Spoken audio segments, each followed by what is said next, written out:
Chaque seconde qui passe, vous vous éloignez de milliards de galaxies à une vitesse que vous ne pourrez jamais rattraper. Pas à cause de la technologie, pas à cause du manque de carburant ou d'argent, mais à cause d'une loi fondamentale de l'univers qui vous condamne, vous et toute l'humanité, à rester prisonnier d'une bulle cosmique ridiculement petite. En ce moment même, pendant que vous écoutez ces mots, l'expansion de l'univers arrache des galaxies entières hors de votre portée, pour toujours. Dans quelques milliards d'années, nos descendants regarderont le ciel nocturne et ne verront qu'un vide noir parsemé de quelques points lumineux. Le reste de l'univers aura littéralement disparu au-delà d'un horizon infranchissable. Et la raison de cette prison cosmique tient en un seul nombre, 299 792 458 mètres par seconde. La vitesse de la lumière. Imaginez que vous êtes dans une voiture, roulant sur une autoroute infinie. Vous appuyez sur l'accélérateur. 50 km/h, 100, 150. Dans une voiture normale, vous atteignez rapidement une limite. Mais imaginez une voiture sans friction, sans résistance de l'air, avec un moteur infiniment puissant. Vous continuez d'accélérer. 200 km/h, 1000, 10 000. Logiquement, vous devriez pouvoir accélérer indéfiniment, n'est-ce pas ? C'est ce que pensait Isaac Newton. C'est ce que pensait toute l'humanité jusqu'en 1905. Puis, Albert Einstein a publié un article de 26 pages qui a détruit cette intuition pour toujours. Ce qu'Einstein a découvert, ce n'est pas simplement que la lumière voyage vite, c'est que la vitesse de la lumière est la vitesse maximale absolue de l'information, de la causalité, de tout ce qui existe dans notre univers. Pas une limite technique, pas un obstacle à surmonter avec une meilleure ingénierie. Une limite fondamentale tissée dans le tissu même de l'espace-temps. Et cette limite transforme l'univers en une prison, dont les barreaux sont faits de distance et de temps. Prenons l'étoile la plus proche de notre Soleil, Proxima Centauri. Un petit point rouge à 4,2 années-lumière de distance. Cela semble proche à l'échelle cosmique, n'est-ce pas ? 4 années si vous voyagez à la vitesse de la lumière. Sauf que nous ne pouvons pas voyager à la vitesse de la lumière. Nous ne pouvons même pas nous en approcher. La sonde la plus rapide jamais construite par l'humanité est Parker Solar Probe, lancée par la NASA en 2018. À son point le plus rapide, en frôlant le Soleil, elle atteint 190 km par seconde. C'est stupéfiant. C'est 700 000 km/h. C'est assez rapide pour faire le tour de la Terre en moins de 4 minutes. Et pourtant, à cette vitesse vertigineuse, Parker Solar Probe ne voyage qu'à 0,06% de la vitesse de la lumière. Si nous envoyons cette sonde vers Proxima Centauri maintenant, elle arriverait dans 6700 ans. 6700 ans. Réfléchissez à ce que cela signifie. Il y a 6700 ans, les Sumériens venaient d'inventer l'écriture. Les pyramides de Gizeh n'existaient pas encore. L'âge du bronze commençait à peine. Si les Sumériens avaient lancé une sonde vers Proxima Centauri avec notre meilleure technologie actuelle, elle arriverait maintenant, aujourd'hui, en 2026. Et Proxima Centauri est notre voisine immédiate. Le centre de notre galaxie, la Voie lactée, se trouve à 26 000 années-lumière. Avec Parker Solar Probe, le voyage prendrait 433 millions d'années. 433 millions d'années. Les dinosaures ont disparu il y a 66 millions d'années. Les premiers mammifères sont apparus il y a 200 millions d'années. Nous parlons d'une échelle de temps qui dépasse l'existence même de formes de vie complexes sur Terre. Et la Voie lactée n'est qu'une galaxie, parmi 2000 milliards dans l'univers observable. La galaxie d'Andromède, notre grande voisine, se trouve à 2,5 millions d'années-lumière. À la vitesse de Parker Solar Probe, le voyage prendrait 41 milliards d'années. L'univers lui-même n'a que 13,8 milliards d'années. Vous comprenez l'absurdité ? Même si nous avions une technologie immortelle, même si nous pouvions construire des vaisseaux qui fonctionnent pendant des milliards d'années, nous ne pourrions pas atteindre Andromède avant que l'univers ne soit 3 fois plus vieux qu'il ne l'est maintenant. Mais attendez, peut-être que nous pouvons faire mieux. Peut-être que nous pouvons construire des vaisseaux plus rapides, beaucoup plus rapides. Imaginons un scénario optimiste. Imaginons que dans 100 ans, nous développions une technologie de propulsion révolutionnaire. fusion nucléaire avancée, voile solaire géante, propulsion à antimatière. Imaginons que nous atteignions 10% de la vitesse de la lumière. C'est 30 000 km par seconde. C'est 1000 fois plus rapide que Parker Solar Probe. C'est une vitesse qui défie l'imagination avec notre technologie actuelle. À 10% de la vitesse de la lumière, Proxima Centauri serait à 42 ans de voyage. Une vie humaine. Faisable. Vous pourriez envoyer une équipe de jeunes astronautes et ils arriveraient dans la force de l'âge. C'est excitant, non ? Sauf que Proxima Centauri est une étoile naine rouge avec des éruptions stellaires massives qui stériliseraient toute planète en orbite. Ce n'est pas une destination viable. Cherchons quelque chose de mieux. Une étoile semblable au Soleil, avec une zone habitable stable. L'étoile la plus proche de ce type est Tau Ceti, à 12 années-lumière. À 10% de la vitesse de la lumière, le voyage prendrait 120 ans. 2 générations. Difficile, mais peut-être faisable avec un vaisseau générationnel. Mais voici le problème. À 10% de la vitesse de la lumière, les effets relativistes commencent à devenir significatifs. Votre masse augmente, le temps se dilate. Et surtout, l'énergie nécessaire devient astronomique. En 1960, le physicien Robert Bussard a proposé le concept du statoréacteur interstellaire. L'idée était brillante. Un vaisseau spatial qui collecterait l'hydrogène du milieu interstellaire pendant son voyage et l'utiliserait comme carburant pour une fusion nucléaire continue. Pas besoin de transporter tout le carburant. Le vaisseau se nourrirait de l'espace lui-même. En théorie, cela pourrait permettre d'atteindre une fraction significative de la vitesse de la lumière. Sauf que les calculs ultérieurs ont révélé un problème fatal.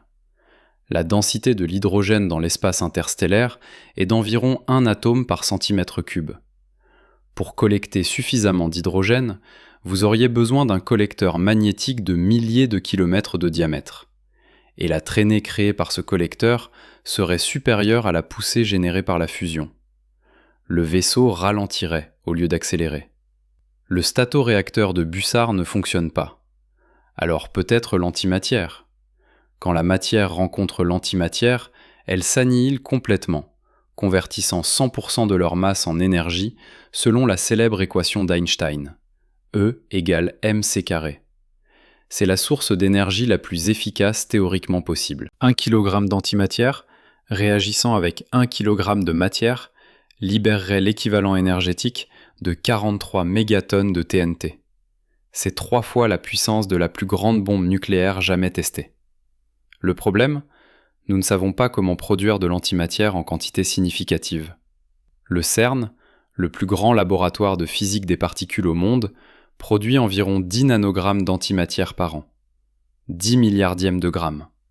À ce rythme, produire un seul gramme d'antimatière prendrait 100 millions d'années. Et cela coûterait environ 62 500 milliards de dollars par gramme avec la technologie actuelle. Pour alimenter un vaisseau spatial vers Proxima Centauri à 10% de la vitesse de la lumière, vous auriez besoin de plusieurs tonnes d'antimatière. Plusieurs tonnes. Même si nous résolvions miraculeusement le problème de production, il reste le problème de stockage. L'antimatière ne peut pas toucher la matière normale sans s'annihiler instantanément. Vous devez la confiner dans des pièges magnétiques parfaits, alimentés en permanence. Une seule panne de courant, et votre vaisseau spatial devient une explosion thermonucléaire qui ferait pâlir le Soleil. D'accord, oublions l'antimatière pour l'instant. Que diriez-vous de quelque chose de vraiment exotique ? Les trous de verre, les plis de l'espace-temps, les concepts rendus célèbres par la science-fiction. En 1935, Albert Einstein et Nathan Rosen ont publié un article décrivant des ponts théoriques dans l'espace-temps, maintenant appelés ponts d'Einstein-Rosen ou trous de verre. L'idée est séduisante. Au lieu de voyager à travers l'espace, vous créez un raccourci à travers l'espace-temps lui-même. Entrez dans un trou de verre ici, sortez instantanément à des années-lumière de distance. Le problème ? Les équations d'Einstein montrent que les trous de verre s'effondrent instantanément à moins d'être maintenus ouverts par quelque chose appelé matière exotique avec une densité d'énergie négative. Et nous ne savons pas si une telle matière peut exister. Nous n'en avons jamais observé. Nous n'avons aucune idée de comment la créer. C'est purement théorique, et la plupart des physiciens pensent que c'est probablement impossible. Même si la matière exotique existe, même si nous pouvions créer un trou de verre, il y a un autre problème. Pour créer un trou de verre reliant deux points dans l'espace, vous devez d'abord voyager entre ces deux points par des moyens conventionnels pour placer l'autre extrémité du trou de verre. C'est comme construire un tunnel sous une montagne. Vous devez d'abord faire le tour de la montagne pour commencer à creuser de l'autre côté. Les trous de verre ne résolvent pas le problème du voyage interstellaire. Ils le reportent. Alors nous sommes coincés. Coincés avec les lois de la physique telles que nous les comprenons. Coincés avec la vitesse de la lumière comme limite absolue. Et même si nous pouvions atteindre 99,9% de la vitesse de la lumière, ce qui nécessiterait une quantité d'énergie presque infinie, nous serions toujours prisonniers. Parce que l'univers lui-même conspire contre nous. En 1929, Edwin Hubble, travaillant à l'observatoire du mont Wilson en Californie, a fait une découverte qui a changé notre compréhension du cosmos pour toujours. En observant des galaxies lointaines, il a remarqué quelque chose d'étrange. Leur lumière était décalée vers le rouge. Pas juste un peu. Plus une galaxie était lointaine, plus son décalage vers le rouge était important.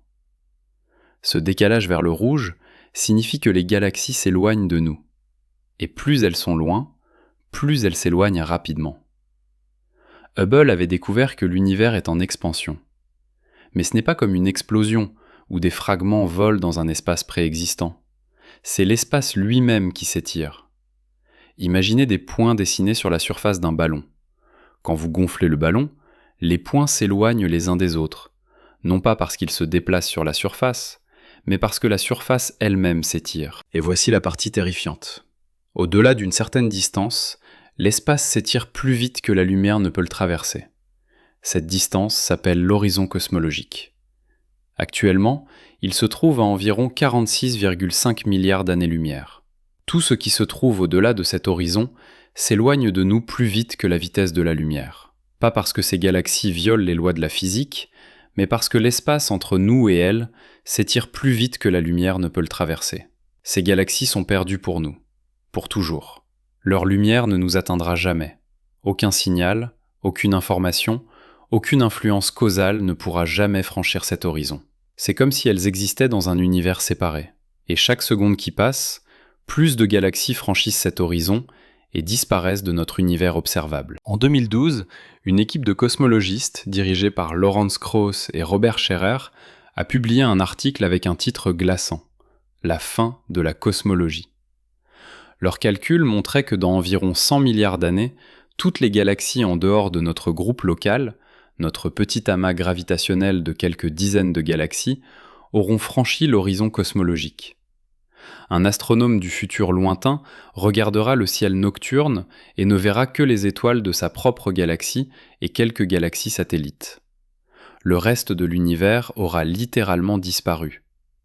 Et sans aucun moyen d'observer l'expansion cosmique, cet astronome futur conclurait probablement que l'univers est statique et éternel.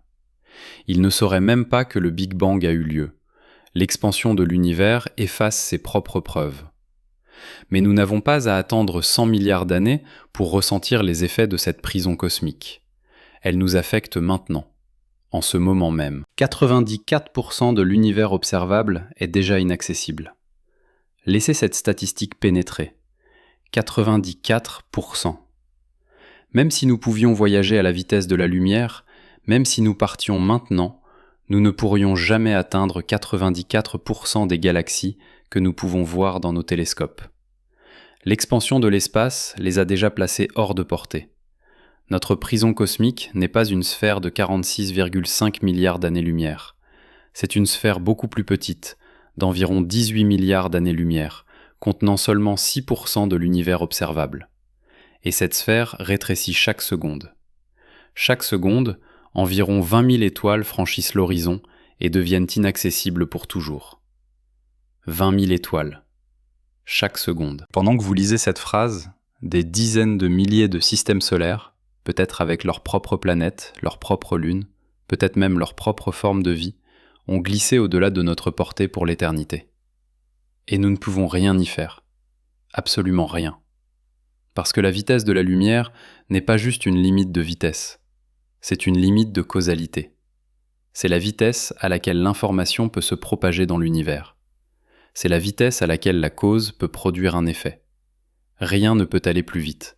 Pas l'information, pas l'énergie, pas la matière. Rien. Pourquoi ? Pourquoi l'univers impose-t-il cette limite ? La réponse se trouve dans la structure même de l'espace-temps. En 1908, Hermann Minkowski, ancien professeur d'Einstein, a reformulé la relativité restreinte en termes géométriques. Il a montré que l'espace et le temps ne sont pas des entités séparées, mais des aspects d'un continuum quadridimensionnel, l'espace-temps. Dans cet espace-temps, la vitesse de la lumière n'est pas vraiment une vitesse. C'est une constante de conversion entre l'espace et le temps. C'est le rapport qui définit la géométrie de l'espace-temps lui-même. Dire que rien ne peut aller plus vite que la lumière, c'est comme dire qu'un triangle ne peut pas avoir plus de 180 degrés. Ce n'est pas une limitation technique, c'est une propriété géométrique fondamentale. Quand vous essayez d'accélérer un objet, vous ne luttez pas contre la friction ou la résistance de l'air. Vous luttez contre la géométrie de l'espace-temps. Et à mesure que vous vous approchez de la vitesse de la lumière, quelque chose d'étrange se produit. Votre masse augmente. Pas votre masse au repos, mais votre masse relativiste, la masse telle qu'elle apparaît à un observateur extérieur. À 90% de la vitesse de la lumière, votre masse est 2,3 fois votre masse au repos. À 99%, elle est 7 fois plus grande. À 99,9%, 22 fois plus grande. Et à mesure que votre masse augmente, l'énergie nécessaire pour vous accélérer davantage augmente également. Pour atteindre exactement la vitesse de la lumière, vous auriez besoin d'une énergie infinie. Littéralement infinie. Vous pourriez convertir toute la masse de l'univers en énergie et ce ne serait toujours pas suffisant. La vitesse de la lumière est une asymptote. Vous pouvez vous en approcher indéfiniment, mais vous ne pouvez jamais l'atteindre. À moins que vous ne soyez de la lumière elle-même. Les photons, les particules de lumière, voyagent toujours à la vitesse de la lumière. Toujours. Ils ne peuvent pas ralentir. Ils ne peuvent pas accélérer. Ils existent dans un état étrange où, de leur propre perspective, aucun temps ne passe. Un photon émis par une étoile à 1 milliard d'années-lumière de distance traverse instantanément cette distance de son propre point de vue. Pour le photon, l'émission et l'absorption sont le même événement. Mais nous ne sommes pas des photons, nous sommes de la matière. Et la matière est condamnée à voyager plus lentement que la lumière, piégée dans le flux du temps, prisonnière de la causalité. Alors que pouvons-nous réellement atteindre ? Avec notre technologie actuelle, avec nos meilleures projections pour le futur proche, quelle est la taille réelle de notre prison ? Si nous sommes optimistes, si nous imaginons que dans 1000 ans nous développons une propulsion à fusion avancée, capable d'atteindre 10% de la vitesse de la lumière, nous pourrions théoriquement atteindre environ 1000 étoiles dans un rayon de 100 années-lumière. 1000 étoiles sur les 200 milliards d'étoiles de notre galaxie. 0,00005% de la Voie lactée. C'est notre empire cosmique. C'est notre domaine. Une bulle de 100 années-lumière dans une galaxie de 100 000 années-lumière de diamètre. Et même pour atteindre les limites de cette minuscule bulle, il faudrait 1000 ans de voyage. 1000 ans. Pensez aux changements que l'humanité a connus au cours des 1000 dernières années. En l'an 1026, l'Europe était en plein Moyen-Âge. Les Vikings exploraient encore. L'Empire byzantin était à son apogée. La poudre à canon venait d'être inventée en Chine. Aucune nation moderne n'existait. Aucune langue moderne n'était parlée sous sa forme actuelle. Maintenant, imaginez envoyer un vaisseau spatial en 1026 vers une étoile à 100 années-lumière. Ce vaisseau arriverait maintenant, en 2026. L'équipage, s'il y en avait un, serait séparé de l'humanité par 1000 ans d'évolution culturelle, technologique, peut-être même biologique. Il serait aussi étranger à nous que nous le sommes aux gens du Moyen-Âge. Et c'est juste pour atteindre notre voisinage immédiat. Mais peut-être que nous regardons le problème sous le mauvais angle. Peut-être que la question n'est pas de savoir comment voyager plus vite, Mais comment voyager plus intelligemment ? Peut-être que la solution n'est pas technologique, mais biologique, ou informatique, ou quelque chose que nous n'avons même pas encore imaginé. En 1974, le physicien Gerard O'Neill a proposé un concept radical.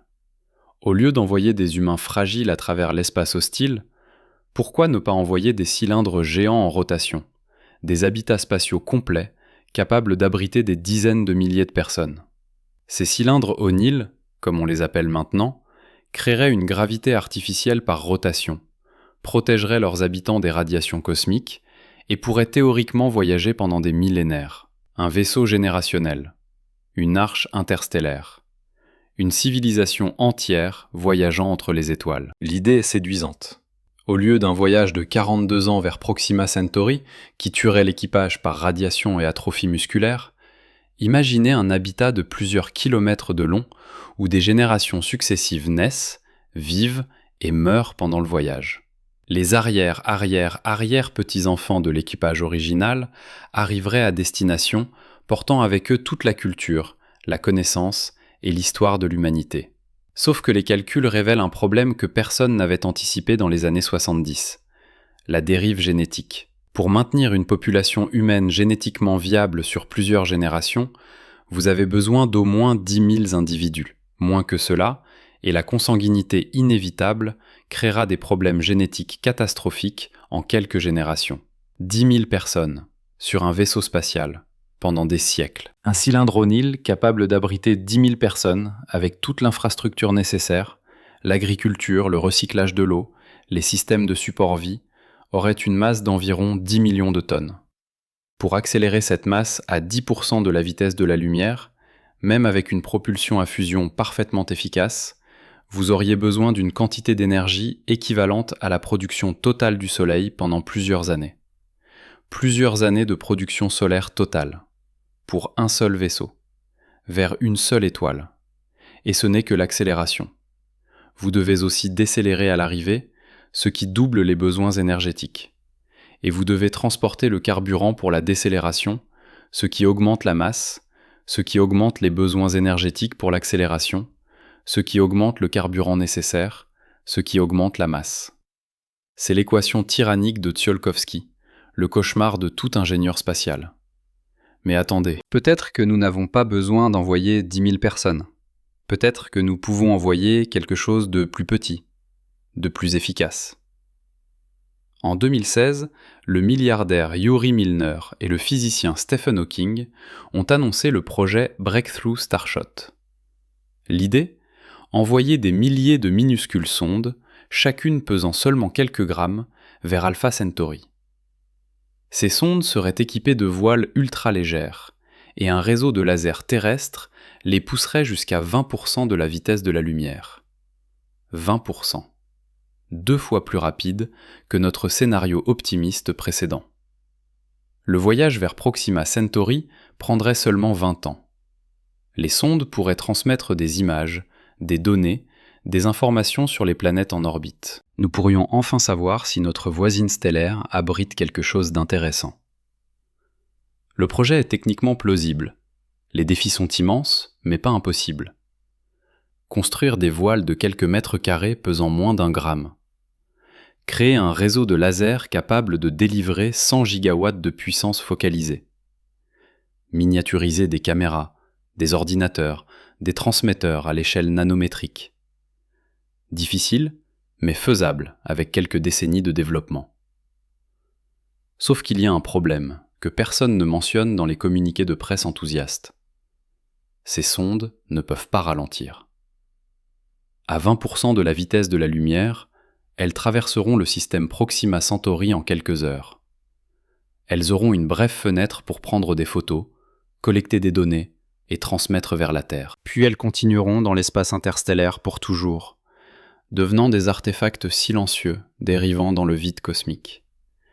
Et les données qu'elles transmettront mettront 4,2 ans à nous parvenir. Nous enverrons ces sondes, attendrons 20 ans qu'elles arrivent, puis attendrons encore 4,2 ans pour recevoir les images. 24 ans pour une poignée de photos floues d'une planète que nous ne visiterons probablement jamais. C'est notre meilleur scénario réaliste pour l'exploration interstellaire. Alors peut-être que le problème n'est pas le vaisseau. Peut-être que le problème, c'est nous. Les humains biologiques sont fragiles. Nous avons besoin d'oxygène, d'eau, de nourriture, de gravité, de protection contre les radiations. Nous vieillissons, nous mourrons.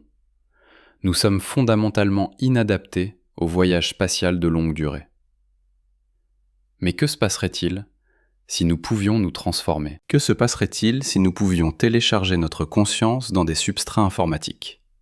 Devenir des êtres numériques capables de survivre au vide spatial, aux radiations, au temps lui-même? C'est l'idée du téléchargement mental, popularisée par des futuristes comme Ray Kurzweil et Hans Moravec. Scanner un cerveau humain au niveau neuronal, créer une simulation parfaite de chaque connexion synaptique, de chaque pattern d'activation. Transférer cette simulation dans un ordinateur. Voilà, vous êtes immortel. Et vous pouvez voyager entre les étoiles à la vitesse de la lumière, non pas physiquement, mais comme information pure transmise par laser ou ondes radio. Imaginez, vous vous endormez sur Terre. Votre pattern mental est scanné et transmis vers Proxima Centauri à la vitesse de la lumière. 4,2 ans plus tard, vous vous réveillez dans un corps robotique construit par des machines autonomes qui sont arrivées des décennies plus tôt. Vous êtes la même personne, avec les mêmes souvenirs, la même conscience. Mais vous avez traversé 4 années-lumière instantanément, du moins de votre perspective subjective. C'est élégant, c'est séduisant, c'est probablement impossible. Le problème du téléchargement mental n'est pas technique, bien que les défis techniques soient stupéfiants. Le problème est philosophique. Qu'est-ce que la conscience? Est-ce simplement un pattern d'information qui peut être copié et transféré? Ou est-ce quelque chose de fondamentalement lié au substrat physique du cerveau biologique? Si vous scannez votre cerveau et créez une copie numérique parfaite, cette copie est-elle vous? Ou est-ce une nouvelle entité qui pense être vous, qui a tous vos souvenirs, mais qui est fondamentalement quelqu'un d'autre? Et si c'est quelqu'un d'autre, alors le téléchargement mental n'est pas l'immortalité. C'est juste une façon élaborée de créer un clone numérique pendant que l'original meurt. Le philosophe Derek Parfit a passé sa carrière à explorer ces questions d'identité personnelle. Dans son livre Quote 3, publié en 1984, il a proposé des expériences de pensée troublantes. Imaginez une machine de téléportation qui vous scanne, vous désintègre et reconstruit une copie exacte de vous ailleurs. Êtes-vous la même personne? Maintenant, imaginez que la machine ne vous désintègre pas. Il y a maintenant 2 versions de vous. Laquelle est la vraie? Parfit a conclu que l'identité personnelle est une illusion, que ce qui compte n'est pas la continuité d'une âme ou d'une essence, mais la continuité psychologique, les connexions causales entre les états mentaux. Mais même si vous acceptez cette conclusion, cela ne résout pas le problème pratique. Si vous montez dans une machine de téléchargement mental, votre conscience subjective continue-t-elle dans la copie numérique ou s'éteint-elle simplement pendant qu'une nouvelle conscience naît ailleurs? Nous ne savons pas. Nous ne pouvons pas savoir. Pas sans comprendre la nature fondamentale de la conscience elle-même. Un problème que les philosophes et les neuroscientifiques débattent depuis des siècles, sans consensus. Alors le téléchargement mental reste une spéculation. Une possibilité théorique qui pourrait être notre salut ou notre illusion finale. Mais même si le téléchargement mental fonctionnait, même si nous pouvions transmettre notre conscience à la vitesse de la lumière, nous serions toujours prisonniers. Parce que la vitesse de la lumière n'est pas instantanée. 4,2 ans vers Proxima Centauri, 26 000 ans vers le centre galactique, 2,5 millions d'années vers Andromède. Et pendant ce temps, vous n'existez pas. Vous êtes un signal se propageant dans le vide. Si ce signal est interrompu, corrompu, perdu, vous cessez d'exister. Vous êtes vulnérable d'une manière qu'aucun être biologique ne l'a jamais été. Alors peut-être que la vraie question n'est pas comment échapper à notre prison cosmique, mais pourquoi nous voulons nous échapper en premier lieu? Qu'est-ce qui nous pousse à regarder les étoiles et à désirer ce que nous ne pouvons pas atteindre? C'est une question profondément humaine. Nous sommes une espèce d'explorateurs. Nos ancêtres ont quitté l'Afrique il y a 70 000 ans et se sont répandus sur tous les continents. Nous avons traversé des océans sur des radeaux fragiles. Nous avons escaladé les plus hautes montagnes. Nous avons plongé dans les fosses océaniques les plus profondes.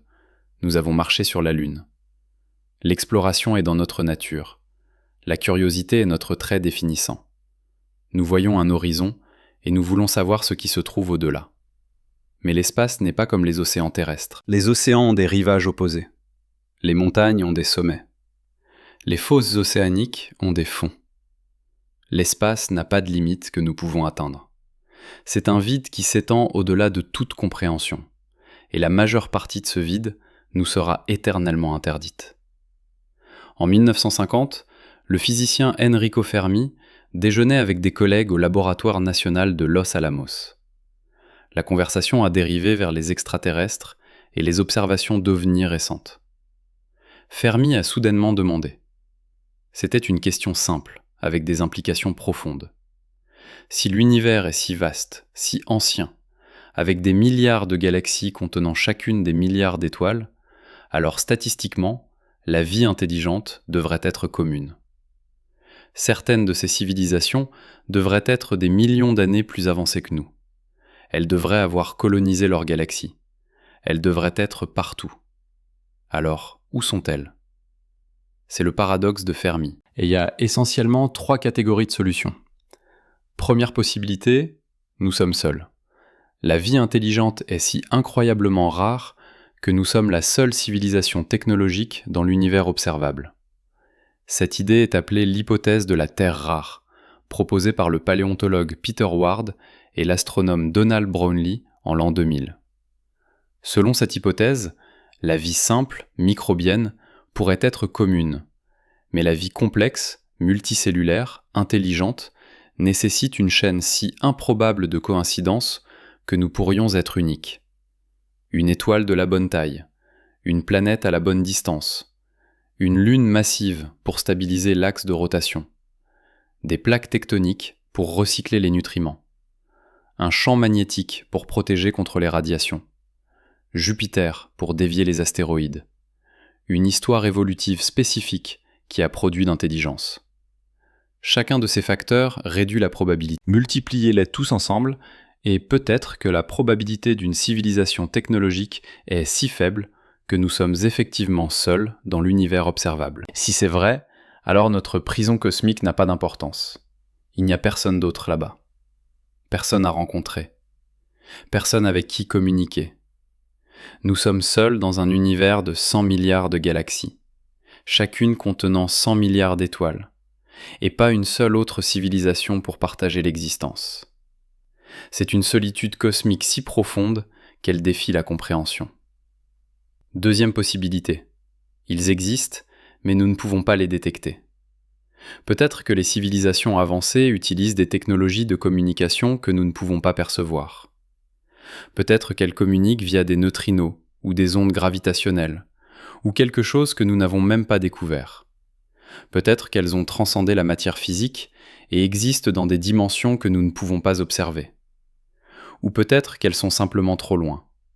Rappelez-vous, 94% de l'univers observable est déjà inaccessible. Si les civilisations intelligentes sont séparées par des milliards d'années-lumière, elles pourraient aussi bien exister dans des univers parallèles.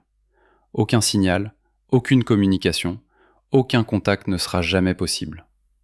Nous pourrions vivre dans un univers grouillant de vie intelligente et ne jamais le savoir. Troisième possibilité. Ils ont existé, mais ils sont morts.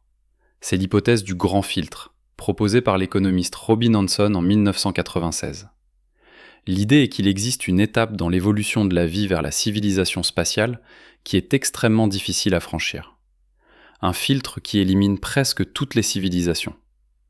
La question terrifiante est: où se trouve ce filtre ? S'il est derrière nous, dans notre passé, alors nous avons eu une chance incroyable. Peut-être que le filtre est l'émergence de la vie elle-même, ou l'évolution de la vie multicellulaire, ou le développement de l'intelligence. Si c'est le cas, alors nous sommes exceptionnels, et l'avenir est ouvert. Mais s'il est devant nous, dans notre futur, alors nous sommes condamnés.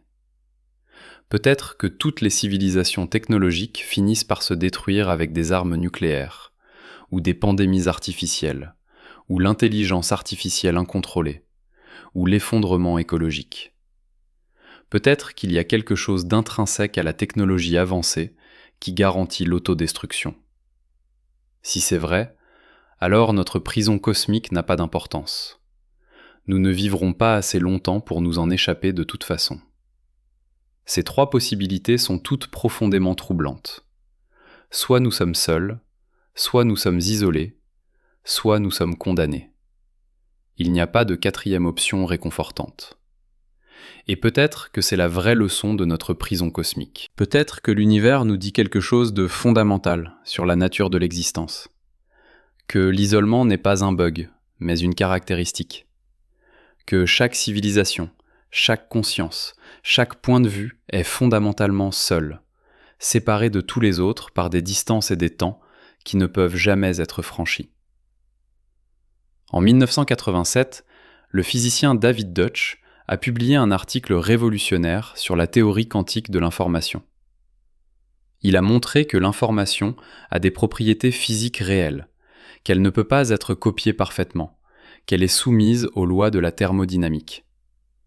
L'information n'est pas abstraite, elle est physique. Et si l'information est physique, alors la conscience, qui est un type d'information, est également soumise aux limites physiques de l'univers. Vous ne pouvez pas transmettre la conscience plus vite que la lumière. Vous ne pouvez pas la copier parfaitement. Vous ne pouvez pas échapper aux contraintes de la causalité. Votre conscience, votre expérience subjective, votre sens du moi, est piégée dans un cône de lumière qui s'étend depuis votre naissance et se rétrécit vers votre mort.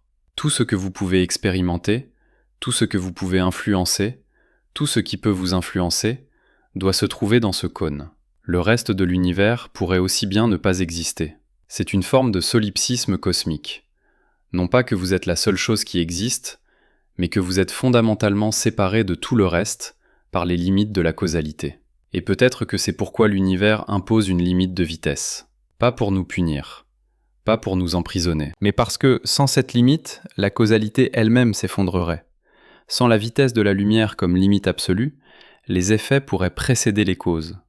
Le temps pourrait s'écouler à l'envers. La logique elle-même deviendrait impossible. La vitesse de la lumière n'est pas une prison, c'est la structure qui rend l'existence possible. Mais cela ne rend pas notre situation moins frustrante. Nous sommes une espèce qui a évolué pour explorer, pour découvrir, pour repousser les frontières. Et nous nous retrouvons dans un univers où 94% du territoire est éternellement hors limite. Où même notre voisinage immédiat nécessite des millénaires pour être exploré, où les distances sont si vastes et les vitesses si limitées que l'exploration interstellaire significative pourrait être impossible pour toujours.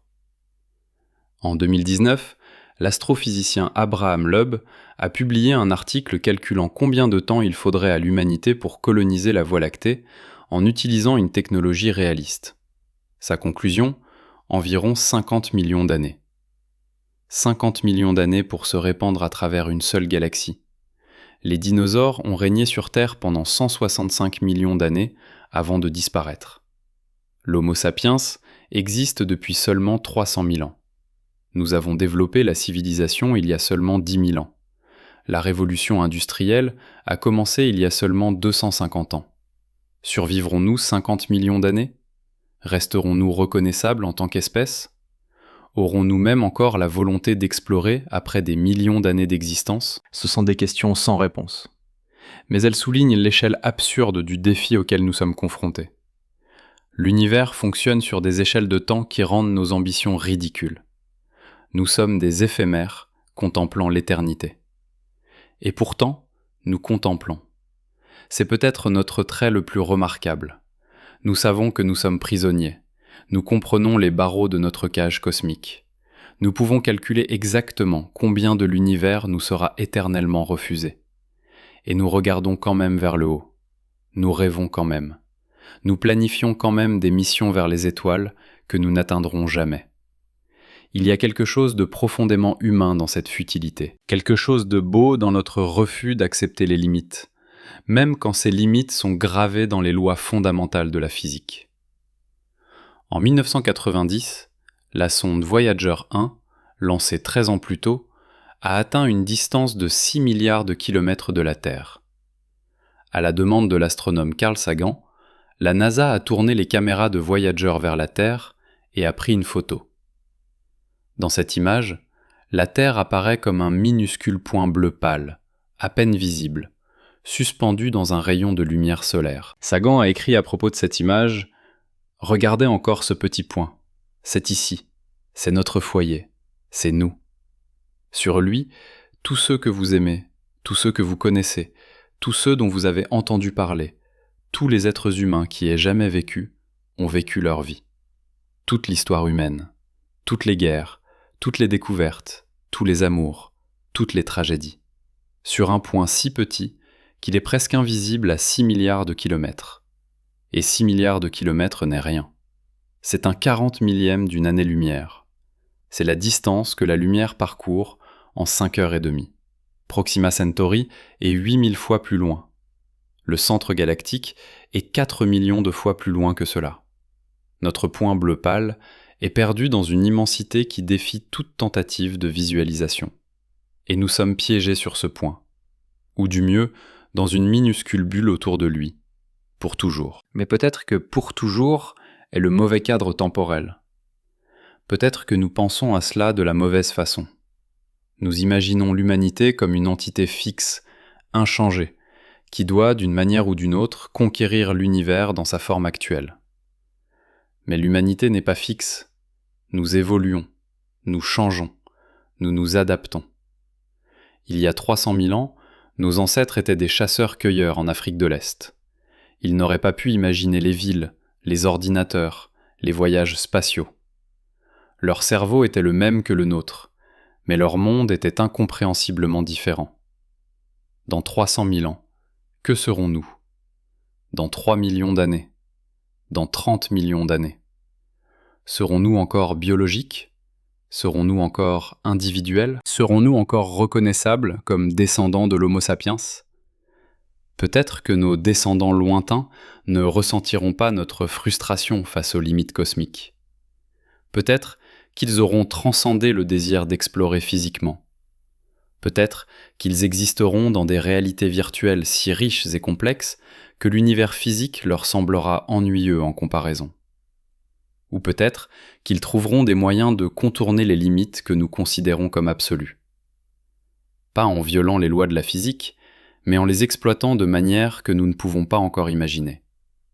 Après tout, il y a 100 ans, nous ne savions pas que l'univers était en expansion. Nous ne connaissions pas la mécanique quantique. Nous ne comprenions pas la relativité générale. Qui sait ce que nous découvrirons dans les 100 prochaines années ? Dans les 1000 prochaines années ? Dans le million d'années à venir. Mais même avec cet optimisme, même en imaginant des découvertes révolutionnaires, certaines limites semblent vraiment fondamentales. La vitesse de la lumière n'est pas juste une loi de la physique que nous avons découverte. C'est une propriété géométrique de l'espace-temps lui-même. La changer nécessiterait de changer la structure fondamentale de la réalité. Et peut-être que c'est la leçon finale. Peut-être que l'univers nous enseigne l'humilité. Nous sommes une espèce remarquable. Nous avons découvert les lois de la nature. Nous avons divisé l'atome. Nous avons décodé le génome.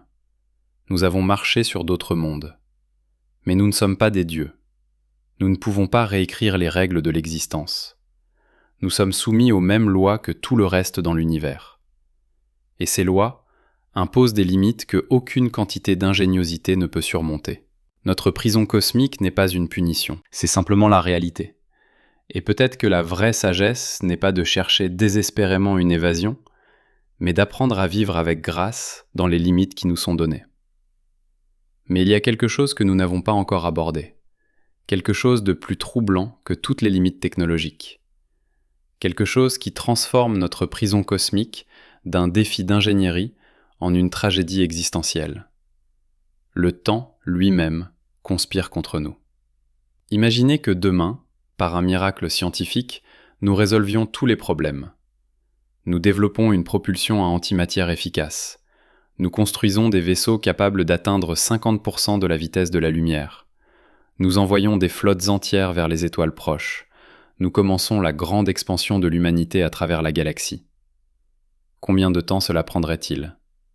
Les calculs sont brutaux. Même à 50% de la vitesse de la lumière, coloniser simplement notre voisinage galactique immédiat, disons 1000 années-lumière de rayon, prendrait des dizaines de milliers d'années. Chaque système stellaire nécessite du temps pour être atteint, exploré, colonisé. Chaque nouvelle colonie a besoin de temps pour construire l'infrastructure nécessaire pour lancer ses propres missions d'exploration.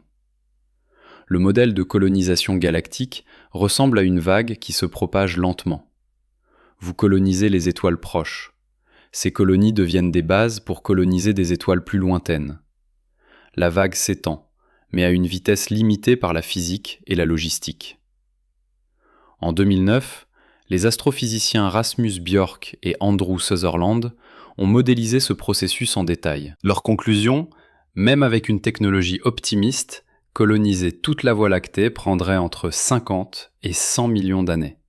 Et cela suppose qu'aucune colonie n'échoue jamais, qu'aucune guerre interstellaire n'éclate, que la volonté d'expansion reste constante pendant des millions d'années.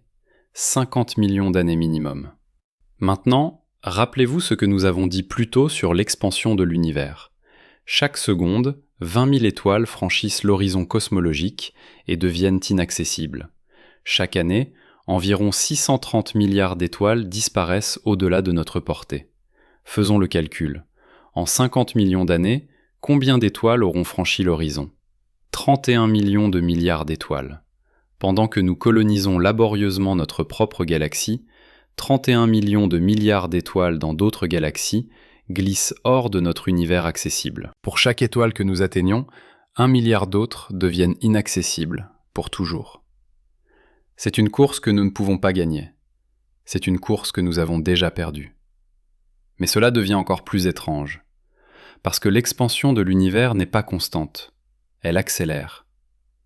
En 1998, 2 équipes d'astronomes, l'une dirigée par Saul Perlmutter et l'autre par Brian Schmidt et Adam Riess, ont fait une découverte qui leur a valu le prix Nobel de physique. En observant des supernovae lointaines, ils ont découvert que l'expansion de l'univers ne ralentit pas comme tout le monde le pensait. Elle accélère. Quelque chose pousse l'univers à s'étendre de plus en plus vite. Nous appelons cette chose l'énergie noire. Mais c'est juste un nom pour notre ignorance. Nous ne savons pas ce que c'est. Nous ne savons pas pourquoi elle existe. Nous savons seulement qu'elle représente environ 68% de toute l'énergie de l'univers, et qu'elle fait accélérer l'expansion. Et cette accélération a des conséquences terrifiantes pour notre prison cosmique. Dans un univers en expansion constante, les galaxies lointaines s'éloignent, mais de nouvelles galaxies restent accessibles en principe. Vous pouvez toujours les atteindre si vous partez maintenant et voyagez assez vite.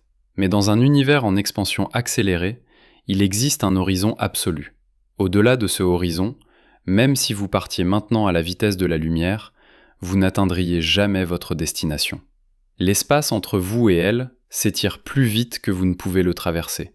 Ce horizon se trouve actuellement à environ 16 milliards d'années-lumière. Tout ce qui se trouve au-delà est perdu. Pas dans 1 milliard d'années, pas dans 1 million d'années, maintenant, aujourd'hui, pour toujours. Et ce horizon se rapproche. Chaque seconde qui passe, l'accélération de l'expansion réduit la taille de notre univers accessible. Des galaxies qui étaient théoriquement atteignables hier ne le sont plus aujourd'hui. Et demain, encore plus de galaxies franchiront ce seuil irréversible.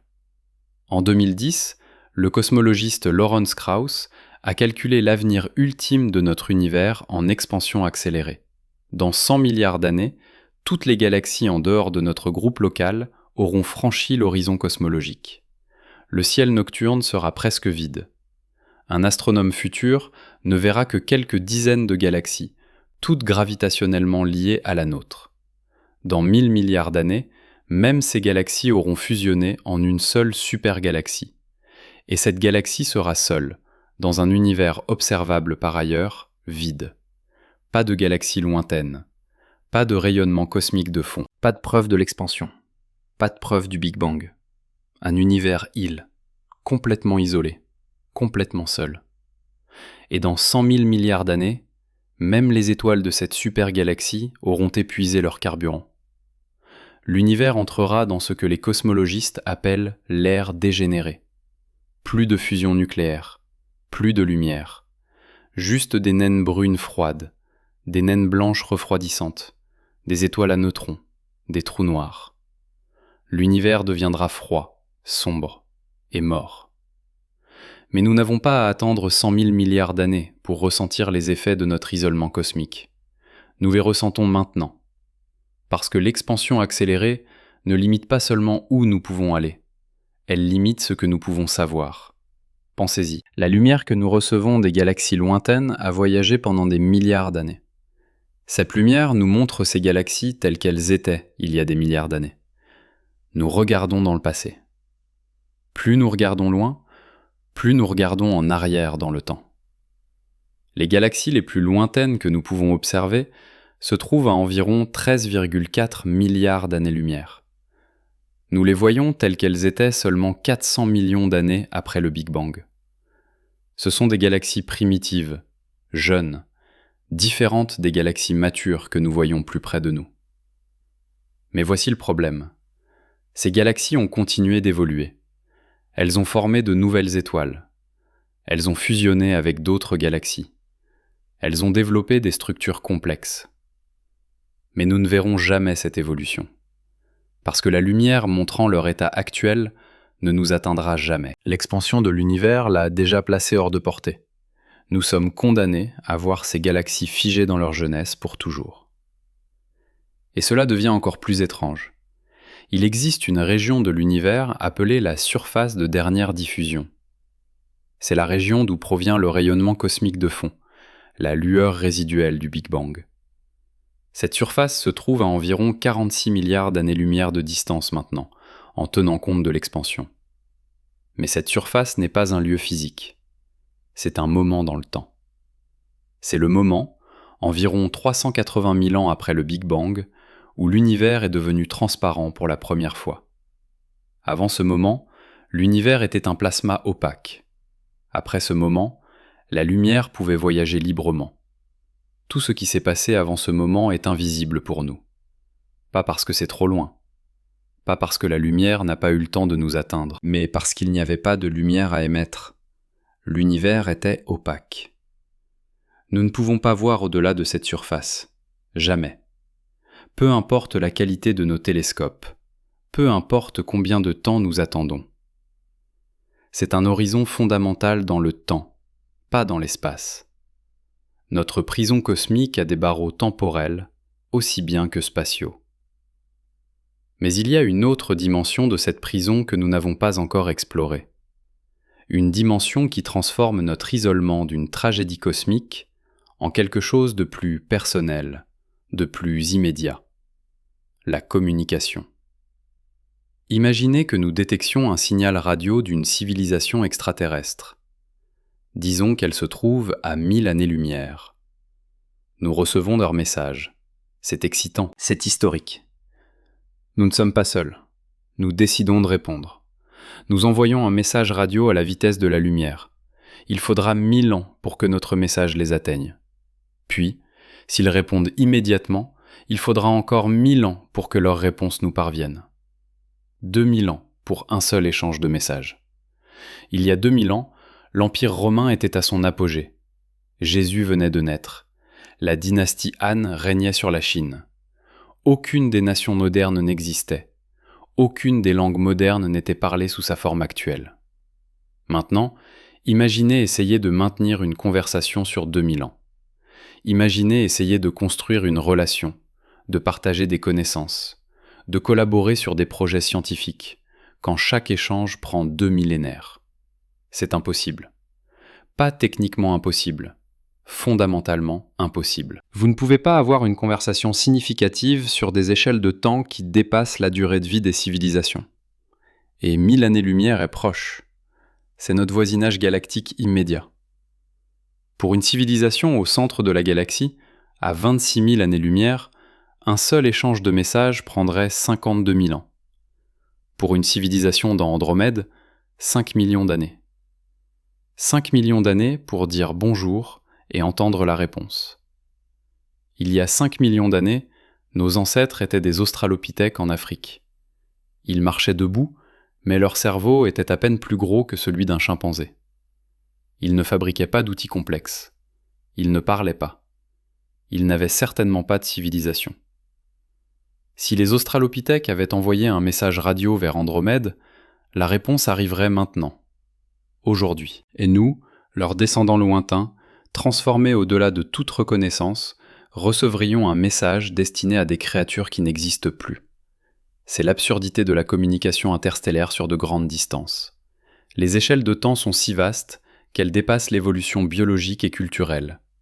Vous n'envoyez pas un message à une autre civilisation. Vous envoyez un message à ses descendants lointains, qui pourraient être aussi différents d'elle que nous le sommes des australopithèques. Mais peut-être que nous pensons à cela de la mauvaise place. Peut-être que la communication n'a pas besoin d'être bidirectionnelle. Peut-être que nous pouvons simplement écouter. Recevoir des messages d'autres civilisations sans jamais répondre. C'est l'idée derrière SETI, la recherche d'intelligence extraterrestre. Depuis 1960, quand l'astronome Frank Drake a mené le premier projet SETI, nous avons écouté les cieux avec des radiotélescopes, cherchant des signaux artificiels. Nous n'avons rien trouvé. 66 ans de recherche, des milliers d'heures d'observation, des millions de canaux de fréquences analysés. Rien. Pas un seul signal qui ne puisse pas être expliqué par des phénomènes naturels. Soit nous sommes seuls, soit les civilisations extraterrestres n'utilisent pas les ondes radio, soit elles sont trop loin pour que nous les détections, soit elles sont mortes avant que nous ne commencions à écouter. Ou peut-être qu'elles sont là, mais qu'elles ne veulent pas être trouvées. En 2015, plusieurs scientifiques éminents, dont Stephen Hawking, ont averti contre l'envoi de messages actifs vers les étoiles. Leur raisonnement, nous ne savons pas qui pourrait écouter. Une civilisation suffisamment avancée pour recevoir nos messages pourrait être suffisamment avancée pour nous considérer comme une menace ou une ressource. L'histoire de la Terre montre que lorsque des civilisations technologiquement inégales se rencontrent, cela se termine rarement bien pour la moins avancée. Peut-être que le silence cosmique n'est pas un mystère, peut-être que c'est une stratégie de survie. Peut-être que toutes les civilisations intelligentes apprennent rapidement à se taire, à écouter mais jamais à diffuser, à se cacher dans le bruit cosmique. Si c'est vrai, alors l'univers pourrait être rempli de civilisations, toutes silencieuses, toutes écoutant, toutes trop effrayées pour révéler leur présence. Une forêt sombre cosmique où chaque civilisation est un chasseur silencieux. Et révéler votre position signifie la mort. C'est l'hypothèse de la forêt sombre, popularisée par l'auteur de science-fiction chinois Liu Cixin dans sa trilogie Quotset. C'est une solution terrifiante au paradoxe de Fermi. Ils sont là, ils nous entendent peut-être, mais ils ne répondront jamais, parce que répondre signifie risquer l'annihilation. Si cette hypothèse est correcte, alors notre prison cosmique a un autre niveau. Nous ne sommes pas seulement isolés par la distance et le temps, nous sommes isolés par la peur. Chaque civilisation est une île, non seulement séparée par des années-lumière, mais aussi par la terreur existentielle de révéler son existence. Mais même si l'hypothèse de la forêt sombre est fausse, même si l'univers est sûr et accueillant, nous restons confrontés à un problème fondamental. Un problème qui rend toute forme de civilisation galactique impossible. Le problème de la synchronisation. Imaginez que nous établissions des colonies sur 100 systèmes stellaires dans un rayon de 100 années-lumière. Chaque colonie est séparée des autres par des années-lumière. La communication entre elles prend des années, voire des décennies. Comment gouvernez-vous un tel empire ? Comment prenez-vous des décisions collectives quand chaque décision nécessite des décennies de délibération ? Comment maintenez-vous une culture commune quand les nouvelles mettent des générations à se propager ? Vous ne pouvez pas. Chaque colonie deviendrait rapidement indépendante, développant sa propre culture, sa propre langue, sa propre identité. En quelques siècles, elles seraient aussi étrangères les unes aux autres que les nations terrestres le sont aujourd'hui. En quelques millénaires, elles pourraient ne même plus se reconnaître comme appartenant à la même espèce. L'expansion interstellaire ne créerait pas un empire galactique unifié. Elle créerait des milliers de civilisations isolées, chacune évoluant indépendamment, chacune devenant de plus en plus étrangère aux autres. Et si ces civilisations entrent en conflit ? Si une guerre interstellaire éclate ? Une guerre interstellaire serait la forme de conflit la plus absurde imaginable. Imaginez lancer une flotte d'invasion vers un système stellaire à 100 années-lumière. Le voyage prend des siècles. Pendant ce temps, la civilisation cible continue d'évoluer, de développer de nouvelles technologies, de se préparer à votre arrivée. Quand votre flotte arrive enfin, des siècles après son lancement, elle est obsolète. Ses armes sont primitives comparées à ce que la cible a développé. Ses tactiques sont dépassées. Ses soldats, s'il y en a, sont des reliques d'une époque révolue. Et même si vous gagnez, même si vous conquérez le système cible, qu'avez-vous gagné ? Un système stellaire à des centaines d'années-lumière de votre monde d'origine, impossible à gouverner, impossible à contrôler, qui se rebellera inévitablement et deviendra indépendant. La guerre interstellaire n'a aucun sens stratégique. Les distances sont trop grandes, les délais sont trop longs, les coûts sont trop élevés. Aucune ressource dans un système stellaire lointain ne vaut le coût de la conquête. Peut-être que c'est une bonne nouvelle. Peut-être que les distances interstellaires garantissent la paix, non pas par choix moral, mais par simple impraticabilité de la guerre. Mais cela signifie aussi que nous ne construirons jamais une civilisation galactique unifiée. Nous ne serons jamais une espèce galactique, au sens où nous sommes maintenant une espèce planétaire. Nous serons toujours fragmentés, isolés, séparés par des distances qui rendent l'unité impossible. Notre prison cosmique ne nous empêche pas seulement d'explorer l'univers, elle nous empêche de nous unir en tant qu'espèce à l'échelle galactique. Et il y a une dernière dimension de cette prison que nous devons affronter. Une dimension qui touche au cœur même de ce que signifie être humain. Le problème de la motivation. Pourquoi voudrions-nous explorer les étoiles ? Pourquoi voudrions-nous coloniser la galaxie ? Qu'est-ce qui nous pousse à regarder vers le haut et à désirer ce que nous ne pouvons pas atteindre ? Pour nos ancêtres, l'exploration avait un but pratique. Ils exploraient pour trouver de la nourriture, de l'eau, des terres arables, des ressources. Ils se déplaçaient parce que rester signifiait la famine ou la mort. Mais nous n'avons pas besoin de coloniser les étoiles pour survivre. Pas dans un avenir prévisible. La Terre peut supporter l'humanité pendant des millions d'années si nous gérons nos ressources correctement. Et si nous avons besoin de plus d'espace, le système solaire offre des ressources presque illimitées. Les astéroïdes contiennent plus de métaux que nous ne pourrions en utiliser en 1000 ans. Les lunes de Jupiter et Saturne offrent de l'eau et des composés organiques en abondance. Nous pourrions construire des milliers de colonies spatiales dans le système solaire, abritant des milliards de personnes, sans jamais avoir besoin de quitter le voisinage du Soleil. Alors pourquoi aller plus loin ? Pourquoi entreprendre les voyages incroyablement coûteux, dangereux et longs vers d'autres étoiles ? La curiosité ? Peut-être. Mais la curiosité peut être satisfaite par des sondes robotiques. Nous n'avons pas besoin d'envoyer des humains pour explorer. Nous pouvons envoyer des machines, plus rapides, moins chères, plus durables.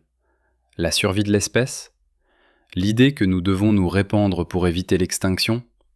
Peut-être. Mais si nous pouvons survivre dans le système solaire, nous pouvons survivre n'importe où. Et si une catastrophe est assez grande pour détruire toutes les colonies du système solaire, elle détruira probablement aussi toutes les colonies interstellaires proches. Le désir d'expansion ? Le besoin de frontières ? Peut-être. Mais ce désir est-il universel ? Est-il permanent ? Ou est-ce un artefact de notre histoire évolutive ?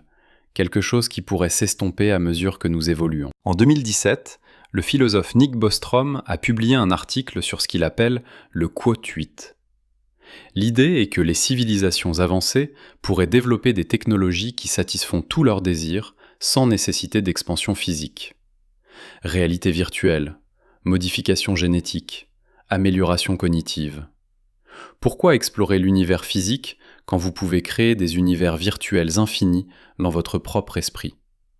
Si c'est vrai, alors peut-être que toutes les civilisations avancées finissent par se tourner vers l'intérieur. Elles arrêtent d'explorer l'espace externe et commencent à explorer l'espace interne, les royaumes infinis de la conscience et de l'expérience subjective. Peut-être que c'est pourquoi nous ne voyons pas de civilisation galactique.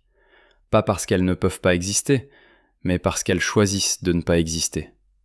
Parce que l'expansion physique devient sans intérêt une fois que vous pouvez créer des réalités subjectives aussi riches et complexes que l'univers physique lui-même. Si c'est notre avenir, alors notre prison cosmique n'a pas d'importance. Nous ne voudrons pas nous échapper. Nous serons trop occupés à explorer les univers infinis à l'intérieur de nos propres esprits. Mais cela soulève une question troublante. Si nous nous tournons vers l'intérieur, si nous abandonnons l'exploration physique, perdons-nous quelque chose d'essentiel ? Cessons-nous d'être humains dans un sens significatif ? L'exploration a défini notre espèce. Nous sommes les descendants de ceux qui ont quitté l'Afrique, qui ont traversé les océans, qui ont escaladé les montagnes. La curiosité, le désir de voir ce qui se trouve au-delà de l'horizon, est tissé dans notre ADN. Si nous abandonnons cela, si nous nous contentons de vivre dans des réalités virtuelles, aussi riches soient-elles, perdons-nous notre âme collective ? Ou peut-être que c'est une fausse dichotomie. Peut-être que l'exploration interne et l'exploration externe ne sont pas mutuellement exclusives. Peut-être que nous pouvons faire les deux. Explorer les étoiles avec nos corps ou nos machines, tout en explorant les profondeurs de la conscience avec nos esprits. Mais même si nous choisissons d'explorer, même si nous maintenons notre désir de voir ce qui se trouve au-delà de l'horizon, nous devons affronter la réalité de notre prison cosmique. 94% de l'univers observable est déjà inaccessible. Chaque seconde, 20 000 étoiles supplémentaires franchissent l'horizon. L'expansion accélérée de l'univers garantit que notre domaine accessible ne fera que rétrécir avec le temps. Nous sommes nés trop tard pour explorer l'univers. Nous sommes nés dans un cosmos déjà en train de se fermer, déjà en train de nous enfermer dans une bulle de plus en plus petite. Si nous étions nés il y a 10 milliards d'années, quand l'univers était plus jeune et plus dense, quand l'expansion était plus lente, nous aurions eu accès à une fraction beaucoup plus grande du cosmos. Si nous étions nés dans 100 milliards d'années, nous ne verrions qu'un ciel presque vide, sans aucune preuve de l'immensité qui nous entoure maintenant. Nous existons dans une fenêtre temporelle étroite, une fenêtre où l'univers est assez vieux pour que la vie complexe ait évolué, mais assez jeune pour que nous puissions encore voir la majeure partie de son histoire et de sa structure. Dans quelques milliards d'années, cette fenêtre se fermera. Les civilisations futures seront encore plus prisonnières que nous. Nous sommes les chanceux. Nous pouvons encore voir l'univers dans sa gloire. Nous pouvons encore observer des milliards de galaxies, encore détecter le rayonnement cosmique de fond, encore reconstruire l'histoire du Big Bang. Mais voir n'est pas toucher. Observer n'est pas explorer. Nous pouvons regarder, mais nous ne pouvons pas atteindre. Nous sommes comme des prisonniers dans une cellule avec une fenêtre donnant sur un paysage infini. Nous pouvons voir la beauté, mais nous ne pouvons jamais la toucher. Et peut-être que c'est la leçon finale de notre prison cosmique. Peut-être que l'univers nous enseigne que l'observation, la compréhension, la contemplation sont leurs propres récompenses. Que nous n'avons pas besoin de toucher quelque chose pour l'apprécier. Que nous n'avons pas besoin de conquérir quelque chose pour en faire partie. Nous sommes faits de poussière d'étoiles. Les atomes dans nos corps ont été forgés dans les cœurs d'étoiles mortes depuis longtemps. Nous ne sommes pas séparés de l'univers. Nous en sommes une partie. Une partie qui a évolué jusqu'à la conscience, jusqu'à la capacité de se regarder elle-même et de se demander pourquoi. Peut-être que c'est suffisant. Peut-être que notre rôle n'est pas de conquérir l'univers, mais de le comprendre, de le contempler, de le célébrer, d'être les yeux et les oreilles du cosmos, la façon dont l'univers se connaît lui-même. Mais même si nous acceptons cette perspective, même si nous trouvons la paix dans notre rôle d'observateur plutôt que de conquérant, nous ne pouvons pas échapper à la mélancolie de notre situation. Nous sommes une espèce qui rêve d'étoiles, née dans un univers qui rend ses rêves impossibles. Nous sommes des explorateurs piégés dans une bulle cosmique qui rétrécit. Nous sommes des êtres conscients, confrontés à l'immensité de notre propre insignifiance. Et la vitesse de la lumière, cette constante fondamentale qui définit la structure de l'espace-temps, est le gardien de notre prison. Pas par malveillance, pas par conception, simplement parce que c'est ainsi que l'univers fonctionne. 299 792 458 mètres par seconde. C'est tout ce que nous avons. C'est tout ce que nous aurons jamais. Et c'est pas assez. Ce ne sera jamais assez. Mais attendez, avant d'accepter notre défaite cosmique, avant de nous résigner à notre prison, il y a quelque chose que nous devons examiner. Quelque chose que nous avons évité jusqu'à présent. Quelque chose qui pourrait tout changer. Ou rien du tout. Je comprends parfaitement ce à quoi vous pensez en ce moment. Vous vous dites, c'est une pensée réconfortante. C'est aussi probablement une illusion. Parlons franchement de ce qui sépare la science de la science-fiction. Parlons de ce que nous savons vraiment, de ce que nous espérons, et de ce qui relève de la pure fantaisie. Les trous de verre. Nous les avons mentionnés plus tôt, mais creusons plus profondément. Les équations d'Einstein permettent mathématiquement l'existence de ponts dans l'espace-temps. C'est vrai. Mais les mathématiques permettent beaucoup de choses qui n'existent pas dans la réalité. Les mathématiques permettent des nombres négatifs. Mais vous ne pouvez pas avoir moins 3 pommes dans votre main. Les mathématiques permettent des dimensions infinies. Mais nous vivons dans un univers à 3 dimensions spatiales. Les mathématiques sont un outil, pas une carte parfaite de la réalité. En 1988, le physicien Kip Thorne et ses collègues ont publié un article montrant qu'un trou de verre traversable nécessiterait ce qu'ils appellent de la matière exotique. Pas exotique au sens de rare, exotique au sens de violant toutes les lois connues de la physique. Cette matière devrait avoir une densité d'énergie négative, pas une masse négative, ce qui est déjà étrange. Une densité d'énergie négative. Cela signifie qu'elle repousserait la gravité au lieu de l'attirer. Cela signifie qu'elle violerait toutes les conditions énergétiques que nous connaissons. Avons-nous déjà observé une telle matière ? Non. Avons-nous une théorie qui prédit son existence ? Non. Avons-nous la moindre idée de comment la créer ? Non. Mais, direz-vous, l'effet Casimir, les fluctuations quantiques du vide, ce sont des exemples d'énergie négative ? Techniquement, oui. Mais l'échelle est importante. L'effet Casimir produit une force mesurable entre 2 plaques métalliques séparées de quelques nanomètres. La force est infime. Pour maintenir un trou de verre ouvert, même un minuscule de la taille d'un atome, vous auriez besoin d'une quantité de matière exotique équivalente à la masse négative de Jupiter. Jupiter, en négatif, concentré dans un espace microscopique. Et ce n'est que pour un trou de verre de la taille d'un atome. Pour un trou de verre assez grand pour qu'un vaisseau spatial le traverse, vous auriez besoin de l'équivalent négatif de la masse de plusieurs étoiles. Même si nous pouvions créer cette matière exotique, ce qui est déjà absurde, nous aurions un autre problème. Les trous de verre sont intrinsèquement instables. La moindre perturbation, un seul photon traversant le trou de verre, pourrait le faire s'effondrer instantanément. En 1993, le physicien Matt Visser a calculé que pour stabiliser un trou de verre, vous auriez besoin de mécanismes de rétroaction plus rapides que la lumière. Vous devez détecter les perturbations et les corriger avant qu'elles ne se propagent. Mais détecter quelque chose nécessite que l'information vous parvienne à la vitesse de la lumière au maximum. C'est un paradoxe. Pour stabiliser un trou de verre, vous avez besoin d'une technologie qui viole les mêmes lois de la physique que le trou de verre est censé contourner. Les trous de verre ne sont pas une solution, ce sont une curiosité mathématique, une possibilité théorique dans des conditions si extrêmes et si improbables qu'elles pourraient aussi bien être impossibles. Mais peut-être que nous cherchons au mauvais endroit. Peut-être que la solution n'est pas dans la relativité générale, mais dans la mécanique quantique. Peut-être que l'intrication quantique pourrait nous permettre de communiquer instantanément à travers l'univers. L'intrication quantique est réelle. Quand 2 particules sont intriquées, mesurer l'état de l'une affecte instantanément l'état de l'autre, peu importe la distance qui les sépare. Einstein appelait cela une quote 10, et il détestait cette idée. Mais Einstein avait tort sur ce point. L'intrication quantique existe. Nous l'avons vérifié expérimentalement des milliers de fois.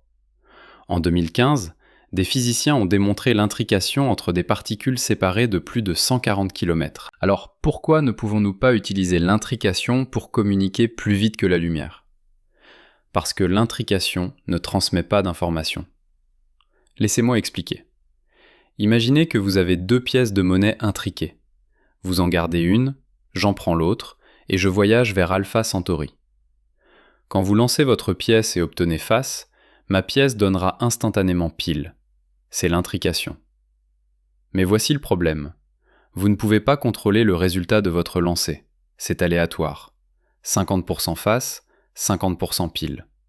Et de mon côté, Je vois aussi des résultats aléatoires. 50% face, 50% pile.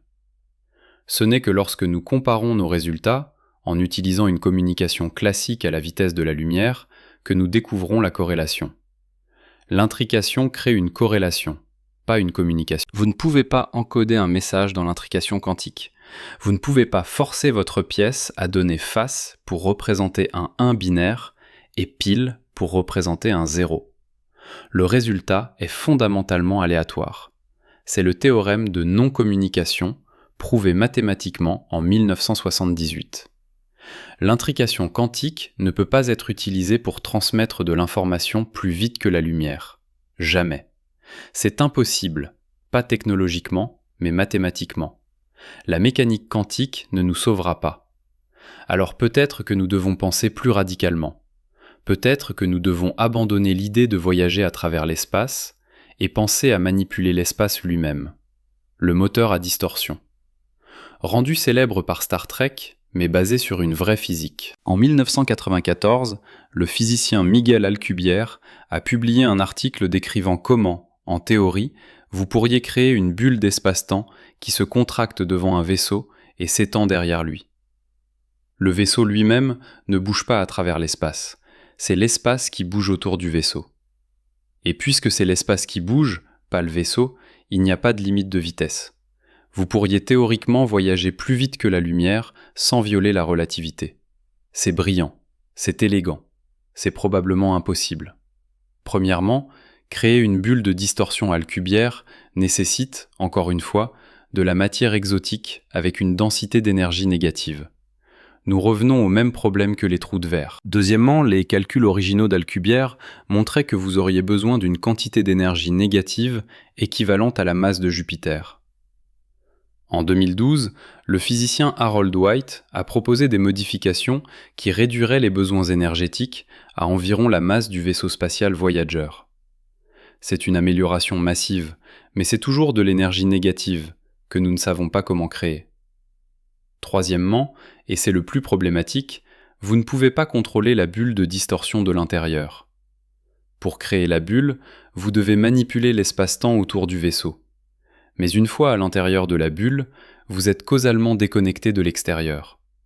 Vous ne pouvez pas envoyer de signaux pour ajuster la bulle. Vous ne pouvez pas la diriger. Vous ne pouvez même pas l'arrêter. En 2012, une équipe de physiciens dirigée par Carlos Barcelo a montré que la bulle de distorsion Alcubierre accumulerait des particules à haute énergie sur son bord avant. Quand vous arrêteriez la bulle, ces particules seraient libérées dans un rayon de radiation si intense qu'il détruirait tout dans votre destination, y compris votre vaisseau. Le moteur à distorsion n'est pas un moyen de transport, c'est une arme de destruction massive.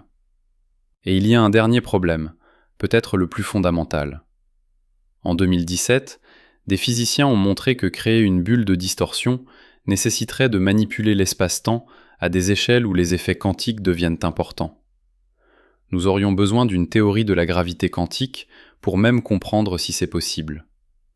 Et nous n'avons pas de théorie de la gravité quantique. C'est le problème non résolu le plus important de la physique théorique. Nous avons des candidats, la théorie des cordes, la gravité quantique à boucle, mais aucune théorie vérifiée expérimentalement. Sans gravité quantique, nous ne pouvons même pas dire si les moteurs à distorsion sont théoriquement possibles, encore moins pratiquement réalisables. Alors, où cela nous laisse-t-il ? Nous avons examiné toutes les échappatoires proposées. Les trous de verre, l'intrication quantique, les moteurs à distorsion. Chacune nécessite soit de la matière exotique, que nous ne savons pas créer, soit viole les lois fondamentales de la physique, soit nécessite une compréhension de la gravité quantique que nous n'avons pas. Ce ne sont pas des solutions, ce sont des vœux pieux déguisés en physique. Et voici la vérité inconfortable que personne ne veut admettre. La vitesse de la lumière n'est probablement pas une limite que nous pouvons contourner. Ce n'est pas un défi d'ingénierie, c'est une propriété fondamentale de la réalité. Imaginez que vous vivez dans un jeu vidéo. Les règles du jeu disent que vous ne pouvez pas traverser les murs. Vous pourriez passer des années à chercher des exploits, des bugs, des façons de glitcher à travers les murs. Vous pourriez en trouver quelques-uns, mais fondamentalement, les murs sont codés dans le jeu. Ils font partie de la structure du monde. La vitesse de la lumière est comme ça. Ce n'est pas un mur que nous pouvons contourner, c'est la structure même de l'espace-temps. Essayer de la dépasser, c'est comme essayer de créer un triangle avec 4 côtés. Ce n'est pas difficile, c'est incohérent. Mais peut-être que nous posons la mauvaise question.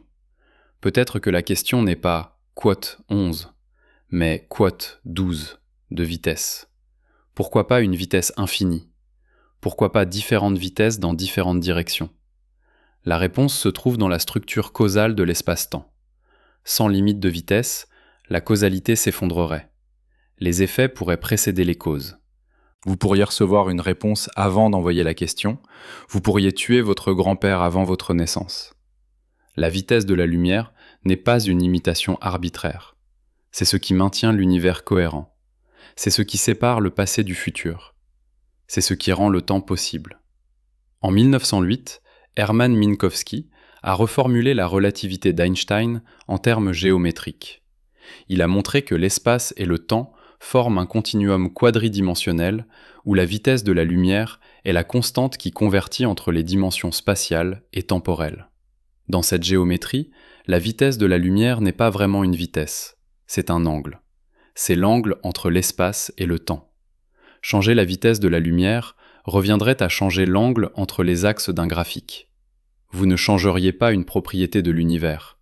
Vous changeriez la structure même de la réalité. Et si vous faites cela, vous n'avez plus le même univers. Vous avez quelque chose de fondamentalement différent. Quelque chose où les lois de la physique que nous connaissons ne s'appliquent plus.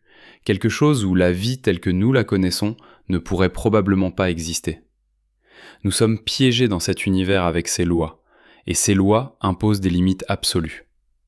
Mais voici quelque chose d'étrange, quelque chose que nous n'avons pas encore considéré, quelque chose qui pourrait changer notre perspective entière. Nous avons parlé de la vitesse de la lumière comme d'une limite, mais c'est aussi une connexion. Chaque photon qui frappe votre œil a voyagé depuis sa source à la vitesse de la lumière. Quand vous regardez le soleil, vous voyez des photons qui ont quitté sa surface 8 minutes plus tôt. Quand vous regardez Alpha Centauri, vous voyez des photons qui ont voyagé pendant 4,2 ans. Ces photons vous connectent à ces objets. Pas physiquement, pas causalement dans le sens où vous pouvez les affecter, mais informationnellement. Vous recevez de l'information sur eux. Vous apprenez leur existence, leur nature, leur histoire. Et cette information voyage à la vitesse maximale possible dans l'univers. Rien ne peut aller plus vite. Ce qui signifie que vous recevez cette information aussi rapidement que l'univers le permet. Vous n'êtes pas séparé de ces étoiles lointaines. Vous êtes connecté à elles par des fils de lumière, des fils qui s'étendent à travers l'espace et le temps, vous apportant des nouvelles de l'univers. Quand vous regardez la galaxie d'Andromède, vous voyez des photons qui ont voyagé pendant 2,5 millions d'années. Ces photons ont commencé leur voyage quand vos ancêtres étaient des australopithèques. Ils ont traversé le vide intergalactique pendant que la vie sur Terre évoluait, pendant que les continents dérivaient, pendant que les espèces naissaient et mouraient. Et maintenant, ces photons terminent leur voyage dans votre œil. Vous êtes le point final d'un voyage de 2,5 millions d'années.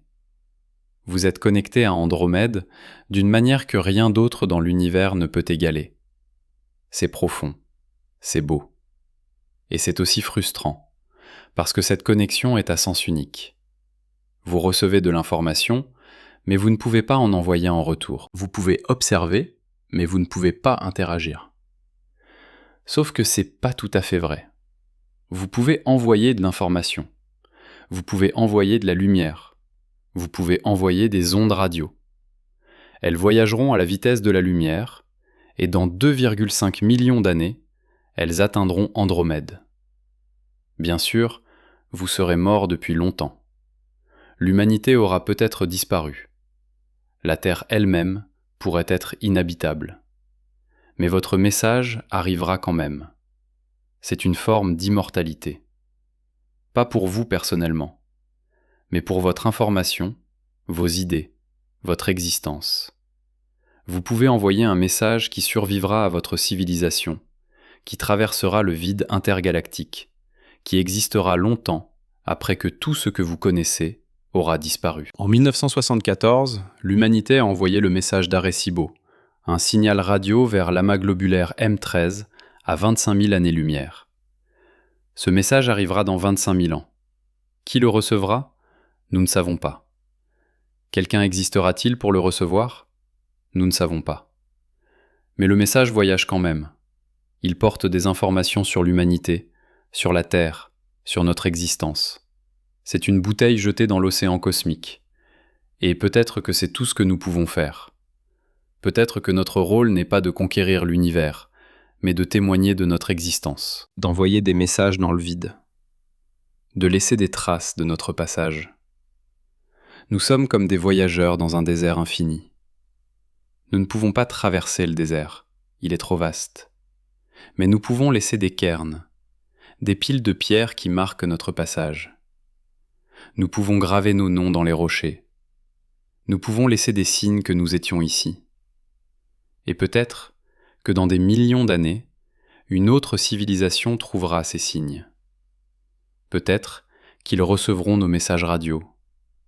Peut-être qu'ils détecteront nos sondes spatiales dérivant dans le vide interstellaire. Peut-être qu'ils sauront que nous avons existé. Ce n'est pas la conquête galactique dont nous rêvions, mais c'est quelque chose. C'est une connexion à travers le temps et l'espace. C'est une façon de transcender notre prison cosmique, pas physiquement, mais informationnellement. Mais même cette perspective réconfortante a ses limites, parce que l'expansion de l'univers efface même nos messages. Un signal radio que nous envoyons aujourd'hui vers une galaxie lointaine pourrait ne jamais l'atteindre. Si cette galaxie est au-delà de l'horizon cosmologique, si l'espace entre nous et elle s'étend plus vite que la lumière ne peut le traverser, alors notre message voyagera pour toujours, sans jamais arriver. C'est comme crier dans un vent qui souffle plus fort que le son ne peut voyager. Votre voix est emportée, dispersée, perdue dans le bruit. L'univers n'efface pas seulement notre capacité à voyager, il efface notre capacité à communiquer. Il efface notre capacité à laisser une trace. Il efface notre existence même de la conscience cosmique. Dans 100 milliards d'années, quand toutes les galaxies lointaines auront franchi l'horizon, quand le ciel nocturne sera presque vide, nos descendants, s'ils existent encore, ne sauront même pas que nous avons essayé de communiquer avec l'univers. Ils ne verront aucune galaxie lointaine, ils ne recevront aucun message. Ils penseront que l'univers est petit, vide, statique. L'expansion de l'univers n'efface pas seulement l'avenir, elle efface le passé. Elle efface l'histoire, elle efface la mémoire. Et nous ne pouvons rien y faire, absolument rien. Nous pouvons construire les télescopes les plus puissants, nous pouvons envoyer les sondes les plus rapides, nous pouvons transmettre les messages les plus forts, mais nous ne pouvons pas arrêter l'expansion. Nous ne pouvons pas ralentir le temps. Nous ne pouvons pas préserver l'univers tel qu'il est maintenant. Nous sommes des témoins impuissants de la disparition cosmique. Et peut-être que c'est la leçon la plus profonde de notre prison cosmique. Pas que nous sommes limités, pas que nous sommes petits, mais que nous sommes temporaires. Tout est temporaire. Les étoiles brûlent leur carburant et meurent. Les galaxies fusionnent et se dispersent. L'univers lui-même évolue vers un état final froid et vide. Rien ne dure pour toujours. Nous le savons intellectuellement.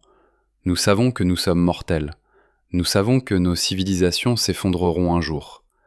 Nous savons que la Terre sera engloutie par le Soleil dans 5 milliards d'années. Mais il y a quelque chose de différent dans la réalisation que l'univers lui-même est temporaire. Que même les structures les plus vastes et les plus durables que nous pouvons imaginer, les galaxies, les amas de galaxies, les superamas, sont éphémères à l'échelle cosmique. Dans 10 puissance 100 ans, selon les calculs de la thermodynamique, même les trous noirs se seront évaporés par radiation de Hawking. L'univers sera un océan de particules isolées, si éloignées les unes des autres qu'elles ne pourront jamais interagir. Pas de structure, pas de complexité, pas de vie, pas de conscience. La mort thermique de l'univers. L'entropie maximale. Le silence final. C'est notre destin ultime. Pas dans 1 milliard d'années, pas dans 1 trillion d'années, mais éventuellement, inévitablement la fin de tout. Et face à cette fin inévitable, que signifie notre prison cosmique ? Que signifie notre incapacité à atteindre 94% de l'univers ? Que signifie notre isolement dans une bulle de quelques milliards d'années-lumière ? Peut-être que cela ne signifie rien. Peut-être que nous cherchons du sens là où il n'y en a pas. Peut-être que l'univers n'a pas de message pour nous. Peut-être qu'il est simplement indifférent. Ou peut-être que le message est précisément cette indifférence.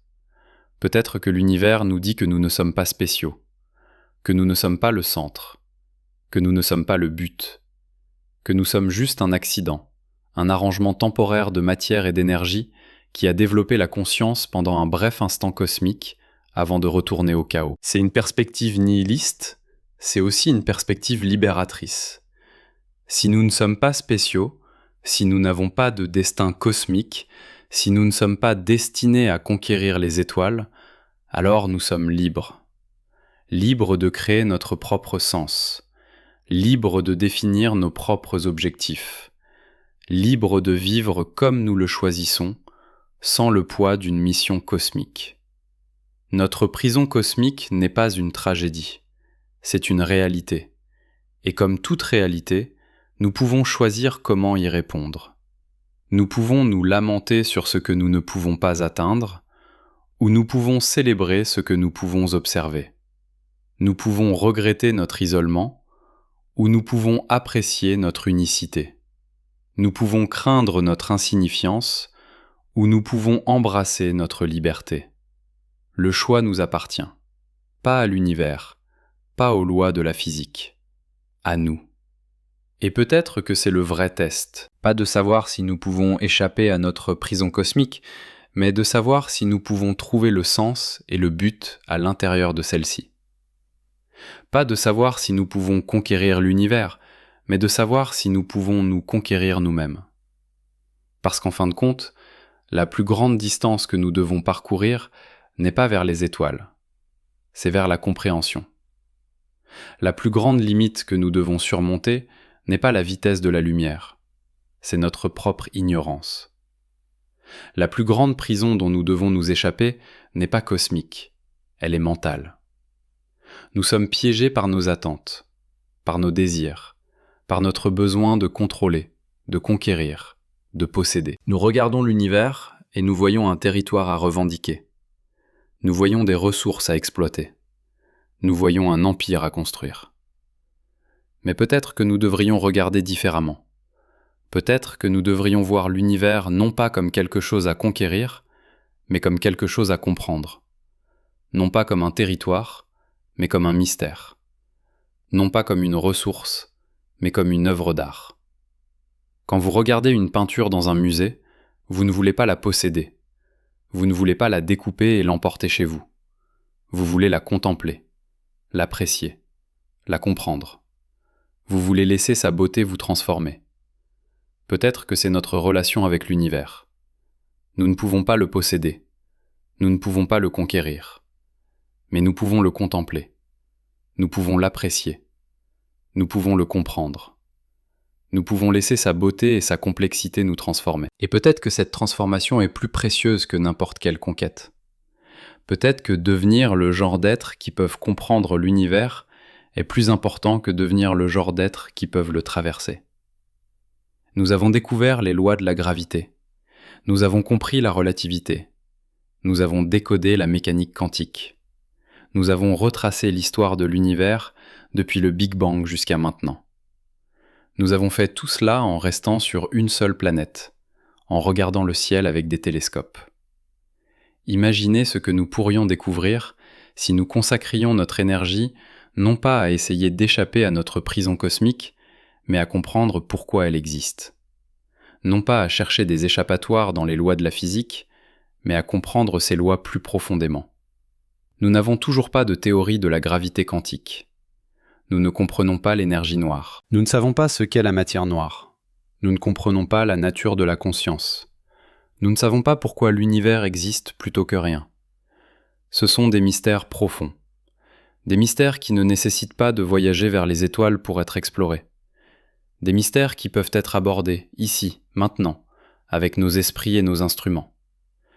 Et peut-être qu'en résolvant ces mystères, nous découvrirons quelque chose de plus précieux que n'importe quelle planète lointaine. Peut-être que nous découvrirons qui nous sommes vraiment, pourquoi nous existons, quelle est notre place dans le cosmos. Ce ne sont pas de petites questions, ce sont les plus grandes questions que nous puissions poser. Et elles ne nécessitent pas de dépasser la vitesse de la lumière. Elles nécessitent de dépasser nos limitations mentales, de penser plus profondément, de voir plus clairement, de comprendre plus complètement. Notre prison cosmique n'est pas un obstacle à cette quête, c'est le contexte de cette quête. C'est le cadre dans lequel nous devons trouver nos réponses. C'est la réalité avec laquelle nous devons nous réconcilier. Et peut-être que cette réconciliation est le vrai voyage, pas vers les étoiles, mais vers l'acceptation, vers la sagesse, vers la paix avec notre place dans l'univers. 299 792 458 mètres par seconde. C'est la vitesse de la lumière. C'est notre limite. C'est notre prison. Mais c'est aussi notre réalité. Et dans cette réalité, nous devons trouver notre chemin. Mais il y a quelque chose que nous n'avons pas encore dit. Quelque chose de plus étrange que toutes les limites physiques. Quelque chose qui transforme notre prison cosmique d'une contrainte extérieure en un miroir de notre propre nature. Vous vous souvenez comment nous avons commencé avec l'image de galaxies s'éloignant de nous à chaque seconde, inaccessibles pour toujours. Avec le nombre 299 792 458 mètres par seconde gravé comme une sentence dans les lois de l'univers. Mais voici la question que nous n'avons jamais posée. Pourquoi cela nous dérange-t-il ? Pensez-y vraiment.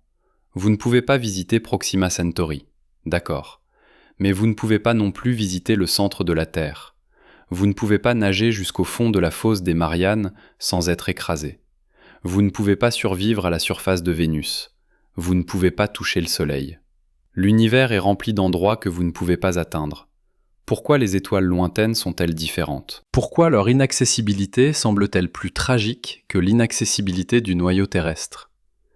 La réponse révèle quelque chose de profond sur la conscience humaine, sur la façon dont nous construisons le sens, sur ce que signifie être un être qui se pose des questions.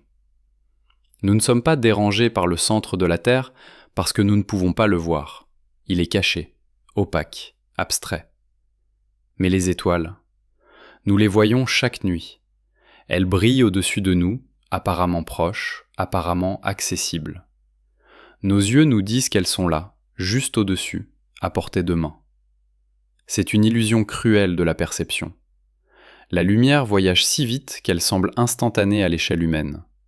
Quand vous allumez une lampe, la pièce s'illumine immédiatement. Votre cerveau apprend que voir quelque chose signifie qu'il est accessible, que la vision et la portée sont liées. Mais à l'échelle cosmique, cette intuition s'effondre. Vous voyez des étoiles qui sont à des années-lumière. Vous voyez des galaxies qui sont à des millions d'années-lumière. Votre vision vous connecte à elles, mais cette connexion est unidirectionnelle, asymétrique, frustrante. C'est comme regarder à travers une vitre. Vous voyez un jardin magnifique de l'autre côté. Vous pouvez voir chaque fleur, chaque arbre, chaque détail. Mais vous ne pouvez pas traverser la vitre. Vous ne pouvez pas toucher. Vous ne pouvez pas sentir. Vous ne pouvez qu'observer. Et voici ce qui est étrange. Cette vitre n'existe pas vraiment. Il n'y a pas de barrière physique entre vous et les étoiles. Juste de l'espace vide. Vous pourriez, en théorie, commencer à marcher vers Alpha Centauri maintenant. Rien ne vous arrêterait physiquement. Vous mourriez rapidement dans le vide, bien sûr, mais il n'y a pas de mur, pas de frontières, pas de barrière. La prison est temporelle, pas spatiale. C'est le temps qui vous sépare des étoiles. Le temps qu'il faudrait pour les atteindre dépasse votre durée de vie, dépasse la durée de vie de votre civilisation, dépasse peut-être la durée de vie de votre espèce. Nous sommes prisonniers du temps autant que de l'espace. Et cela nous amène à une question philosophique que l'humanité évite depuis des millénaires. Qu'est-ce que le temps, vraiment ? Nous parlons du temps comme s'il coulait, comme s'il était une rivière qui nous emporte du passé vers le futur. Mais c'est une métaphore, pas une description. Le temps ne coule pas, Rien ne se déplace dans le temps. Le temps est la dimension dans laquelle le changement se produit. Einstein a montré que le temps n'est pas absolu, il est relatif. Il dépend de votre vitesse, de votre position dans un champ gravitationnel. 2 horloges, une sur Terre et une en orbite, tic-tac à des rythmes différents. Ce n'est pas une illusion, c'est réel. Le temps lui-même passe différemment. Et voici quelque chose de vraiment étrange.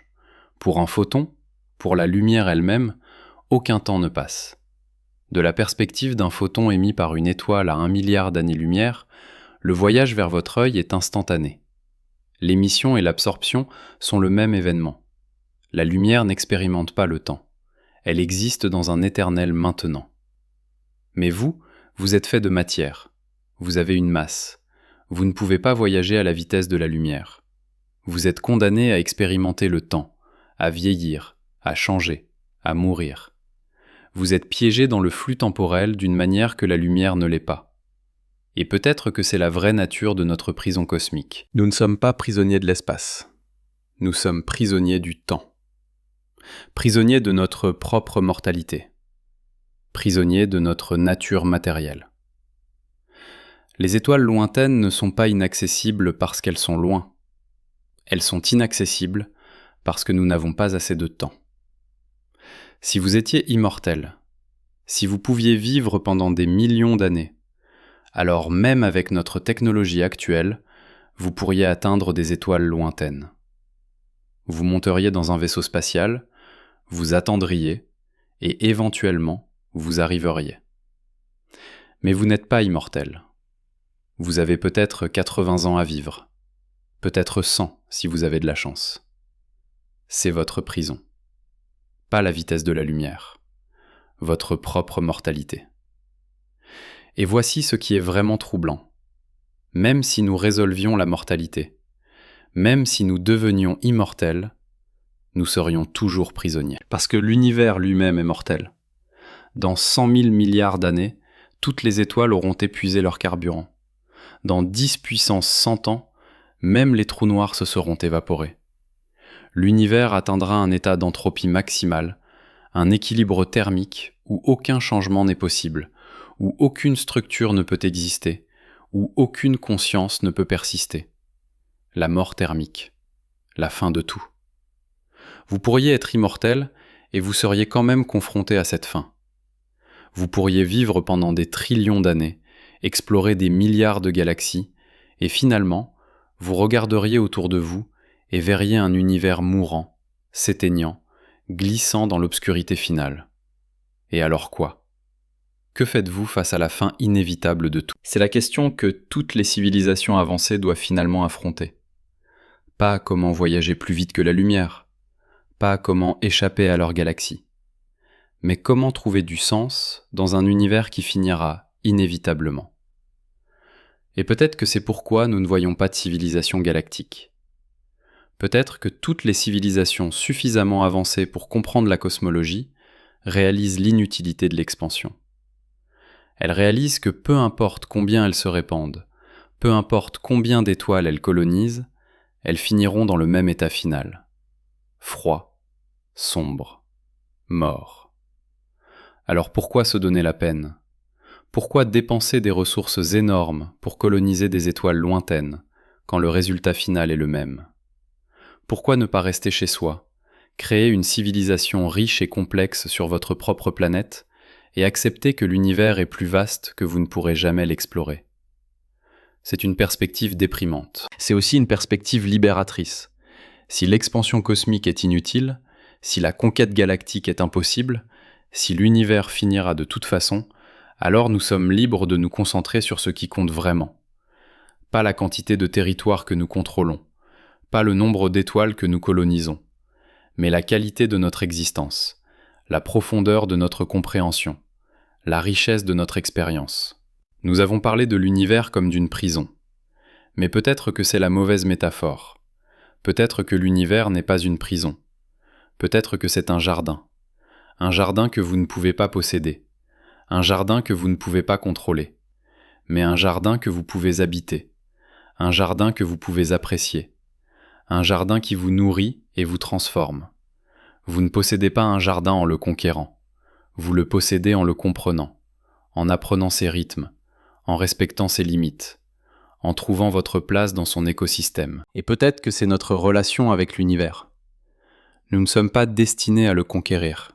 Nous sommes destinés à l'habiter, à trouver notre place dans son immensité, à contribuer à sa complexité. Chaque atome dans votre corps a été forgé dans le cœur d'une étoile. Vous êtes littéralement fait de poussière d'étoiles. Pas métaphoriquement, littéralement.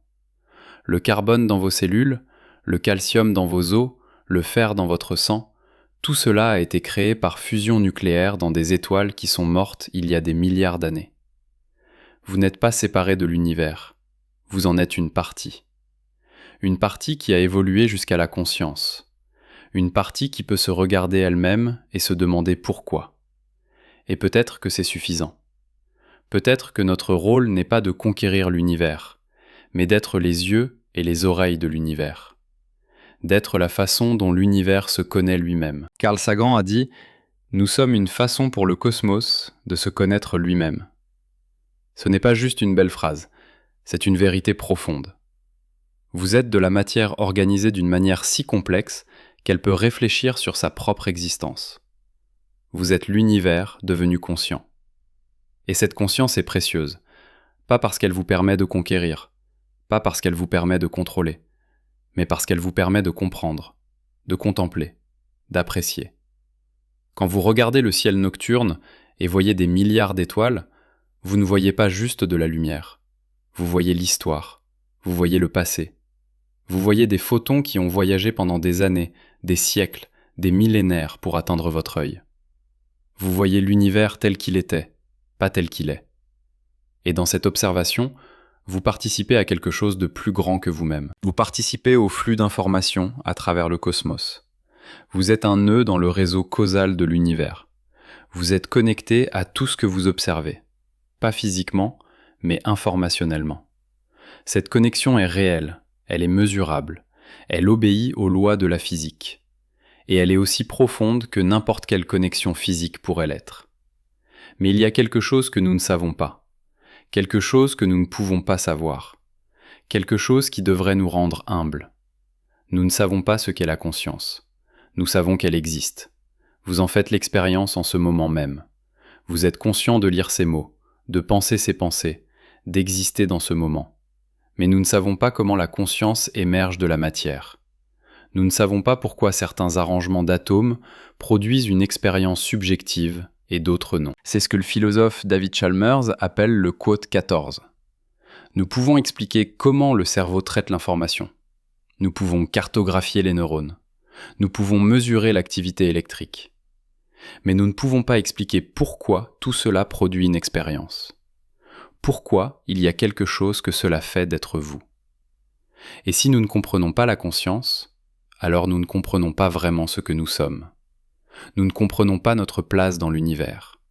Nous ne comprenons pas si la conscience est rare ou commune, fondamentale ou émergente, locale ou universelle. Peut-être que la conscience est une propriété fondamentale de l'univers, comme la masse ou la charge. Peut-être qu'elle existe à tous les niveaux, des particules subatomiques aux galaxies. Peut-être que l'univers entier est conscient d'une manière que nous ne pouvons pas comprendre. Ou peut-être que la conscience est un accident, un sous-produit de la complexité. Quelque chose qui émerge quand la matière s'organise d'une certaine façon, mais qui n'a pas de signification cosmique plus profonde. Nous ne savons pas. Et cette ignorance devrait nous rendre humbles. Nous avons construit des télescopes qui peuvent voir presque jusqu'au Big Bang. Nous avons divisé l'atome. Nous avons décodé le génome. Nous avons marché sur la Lune. Mais nous ne comprenons pas la chose la plus intime, la plus immédiate, la plus indéniable de notre existence, notre propre conscience. Et si nous ne comprenons pas cela, comment pouvons-nous prétendre comprendre l'univers ? Peut-être que notre prison cosmique n'est pas la vitesse de la lumière. Peut-être que c'est notre propre ignorance. Notre incapacité à comprendre ce que nous sommes. Notre incapacité à voir au-delà des limites de notre perception. Nous regardons l'univers à travers des yeux humains. Nous le pensons avec des cerveaux humains. Nous le mesurons avec des instruments humains. Tout ce que nous savons est filtré à travers notre perspective limitée, biaisée, humaine. Qu'est-ce que nous manquons ? Quelles dimensions de la réalité sont invisibles pour nous ? Quelles questions ne posons-nous même pas parce que nous ne pouvons pas les concevoir ? Un chien ne peut pas comprendre le calcul. Pas parce qu'il n'est pas assez intelligent, mais parce que son cerveau n'est pas structuré pour ce type de pensée abstraite. Le concept lui est fondamentalement inaccessible. Sommes-nous comme des chiens face à l'univers ? Y a-t-il des vérités fondamentales qui nous sont inaccessibles, non pas parce que nous manquons de données, mais parce que nos cerveaux ne sont pas structurés pour les comprendre ? Probablement. Presque certainement. Nous sommes le produit de l'évolution, et l'évolution optimise pour la survie, pas pour la compréhension cosmique. Nos cerveaux ont évolué pour chasser, cueillir, socialiser, se reproduire, pas pour comprendre la mécanique quantique ou la relativité générale. Le fait que nous puissions comprendre quoi que ce soit sur l'univers est remarquable. Le fait que nous puissions découvrir les lois de la physique, calculer l'âge de l'univers, prédire le mouvement des planètes, c'est un miracle. Mais ce miracle a des limites, et nous devons accepter ces limites avec humilité. Nous ne savons pas ce qu'est l'énergie noire. Nous ne savons pas ce qu'est la matière noire. Ensemble, elles constituent 95% de l'univers. Nous ne comprenons que 5% de ce qui existe. 5%. Imaginez être un explorateur qui a cartographié 5% d'un continent et qui prétend comprendre toute sa géographie. C'est notre situation. Nous avons cartographié 5% de l'univers et nous construisons des théories cosmologiques complètes. Peut-être que nous avons raison, peut-être que nos théories capturent vraiment la nature fondamentale de la réalité. Ou peut-être que nous sommes comme les astronomes pré-coperniciens, convaincus que la Terre était au centre de l'univers, construisant des modèles élaborés d'épicycles pour expliquer le mouvement des planètes. Nous ne savons pas ce que nous ne savons pas. Et c'est terrifiant. Et c'est excitant. Parce que cela signifie qu'il y a encore des mystères. Encore des découvertes. Encore des révolutions dans notre compréhension. Peut-être que dans 100 ans, nous rirons de notre ignorance actuelle. Peut-être que nous découvrirons que la vitesse de la lumière n'est pas vraiment une limite, mais un artefact de notre compréhension incomplète. Peut-être que nous découvrirons de nouvelles dimensions, de nouvelles forces, de nouvelles façons de manipuler l'espace-temps. Ou peut-être pas. Peut-être que les limites que nous avons découvertes sont réelles et fondamentales. Peut-être que l'univers est vraiment tel que nous le comprenons maintenant, et nous devons apprendre à vivre avec ces contraintes. Dans tous les cas, nous devons accepter notre ignorance. Nous devons accepter que nous sommes de petites créatures sur une petite planète, essayant de comprendre un univers qui dépasse notre compréhension. Et dans cette acceptation, il y a une beauté, une humilité, une ouverture à l'émerveillement. Vous vous souvenez comment nous avons commencé ? Avec l'image de galaxies s'éloignant, inaccessibles pour toujours. Avec le sentiment d'être piégé dans une prison cosmique. Mais maintenant, regardez cette image différemment. Ces galaxies ne s'éloignent pas de vous. Elles dansent. Elles participent à la chorégraphie cosmique de l'expansion de l'univers. Elles suivent les lois de la physique, les mêmes lois qui vous permettent d'exister, de penser, de vous émerveiller. Vous n'êtes pas séparés d'elles.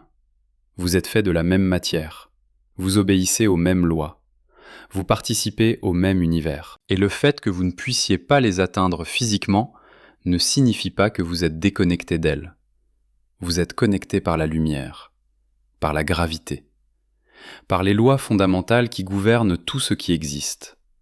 Vous êtes une partie de l'univers qui s'observe elle-même. Une partie qui se demande pourquoi. Une partie qui cherche du sens dans l'immensité. Et peut-être que cette recherche est le sens. Peut-être que le voyage est la destination. Peut-être que la question est plus importante que la réponse. Nous ne saurons jamais tout. Nous n'atteindrons jamais toutes les étoiles. Nous ne résoudrons jamais tous les mystères. Mais nous pouvons continuer à chercher, à nous demander, à explorer non pas avec des vaisseaux spatiaux, mais avec nos esprits. Et dans cette exploration, nous trouvons notre humanité. notre curiosité, notre désir de comprendre, notre refus d'accepter l'ignorance sans la questionner. 299 792 458 mètres par seconde. C'est la vitesse de la lumière. C'est notre limite. C'est la structure de notre réalité. Mais c'est aussi la vitesse à laquelle l'information voyage, la vitesse à laquelle la causalité se propage, la vitesse à laquelle l'univers se connecte à lui-même. Vous êtes connecté à tout ce que vous pouvez voir. Chaque étoile que vous observez vous envoie des photons. Chaque galaxie que vous contemplez vous transmet de l'information. Vous n'êtes pas isolé. Vous êtes immergé dans un flux d'informations cosmiques. Et peut-être que c'est suffisant. Peut-être que nous n'avons pas besoin de toucher les étoiles pour en faire partie. Peut-être que l'observation est sa propre forme de connexion. Peut-être que la compréhension est sa propre forme d'intimité. Vous êtes ici, maintenant, dans ce moment, sur cette planète, dans cet univers. Vous êtes conscient, vous êtes vivant. Vous êtes une partie du cosmos qui s'émerveille de sa propre existence. Et dans quelques milliards d'années, le Soleil engloutira la Terre. Dans quelques trillions d'années, les étoiles s'éteindront. Dans 10 puissance 100 ans, l'univers atteindra la mort thermique. Mais maintenant, en ce moment, vous existez. Vous pensez, vous ressentez, vous vous émerveillez. Et peut-être que c'est le vrai miracle. Pas que l'univers soit vaste, pas qu'il soit ancien, pas qu'il soit complexe, mais qu'il ait produit vous, une conscience, un témoin, un être qui peut regarder le ciel et se demander pourquoi. Vous êtes la façon dont l'univers se connaît lui-même. Vous êtes la façon dont 13,8 milliards d'années d'évolution cosmique prennent conscience d'elles-mêmes. Vous êtes le point où la matière devient esprit, où l'univers devient conscient. Et cela, cette conscience, cette capacité à s'émerveiller, à questionner, à chercher, c'est plus précieux que n'importe quelle conquête galactique pourrait l'être. Nous sommes prisonniers de la vitesse de la lumière. Nous sommes prisonniers de notre mortalité. Nous sommes prisonniers de notre ignorance. Mais nous sommes aussi libres. Libres de penser. Libres de rêver. Libres de chercher du sens dans un univers qui n'en offre aucun. Et peut-être que cette liberté, cette capacité à créer du sens face à l'absurdité cosmique, c'est ce qui nous rend humains. Vous ne visiterez jamais Andromède. Vous ne marcherez jamais sur une planète en orbite autour de Proxima Centauri. Vous ne verrez jamais le centre de la galaxie de vos propres yeux. Mais vous pouvez les contempler. Vous pouvez les comprendre. Vous pouvez les apprécier. Vous pouvez laisser leur beauté vous transformer. Et dans cette transformation, vous transcendez votre prison. Pas physiquement, mais mentalement, spirituellement. Vous devenez plus grand que vos limites. Vous devenez une partie de quelque chose de plus vaste que vous-même. L'univers est votre prison. L'univers est votre maison. L'univers est vous. Et peut-être que c'est la leçon finale. Peut-être que nous ne sommes pas prisonniers de l'univers. Nous sommes l'univers. Nous sommes la façon dont il s'expérimente lui-même. Nous sommes la façon dont il se connaît lui-même. Nous sommes la façon dont il se demande pourquoi. Et dans cette question, dans cette recherche éternelle de compréhension, nous trouvons notre liberté. 299 792 458 mètres par seconde. Ce n'est pas une prison, c'est une invitation. Une invitation à regarder, à s'émerveiller, à comprendre, à être pleinement, complètement, magnifiquement humain dans un univers qui a rendu cette humanité possible. Et peut-être que c'est suffisant. Peut-être que cela a toujours été suffisant.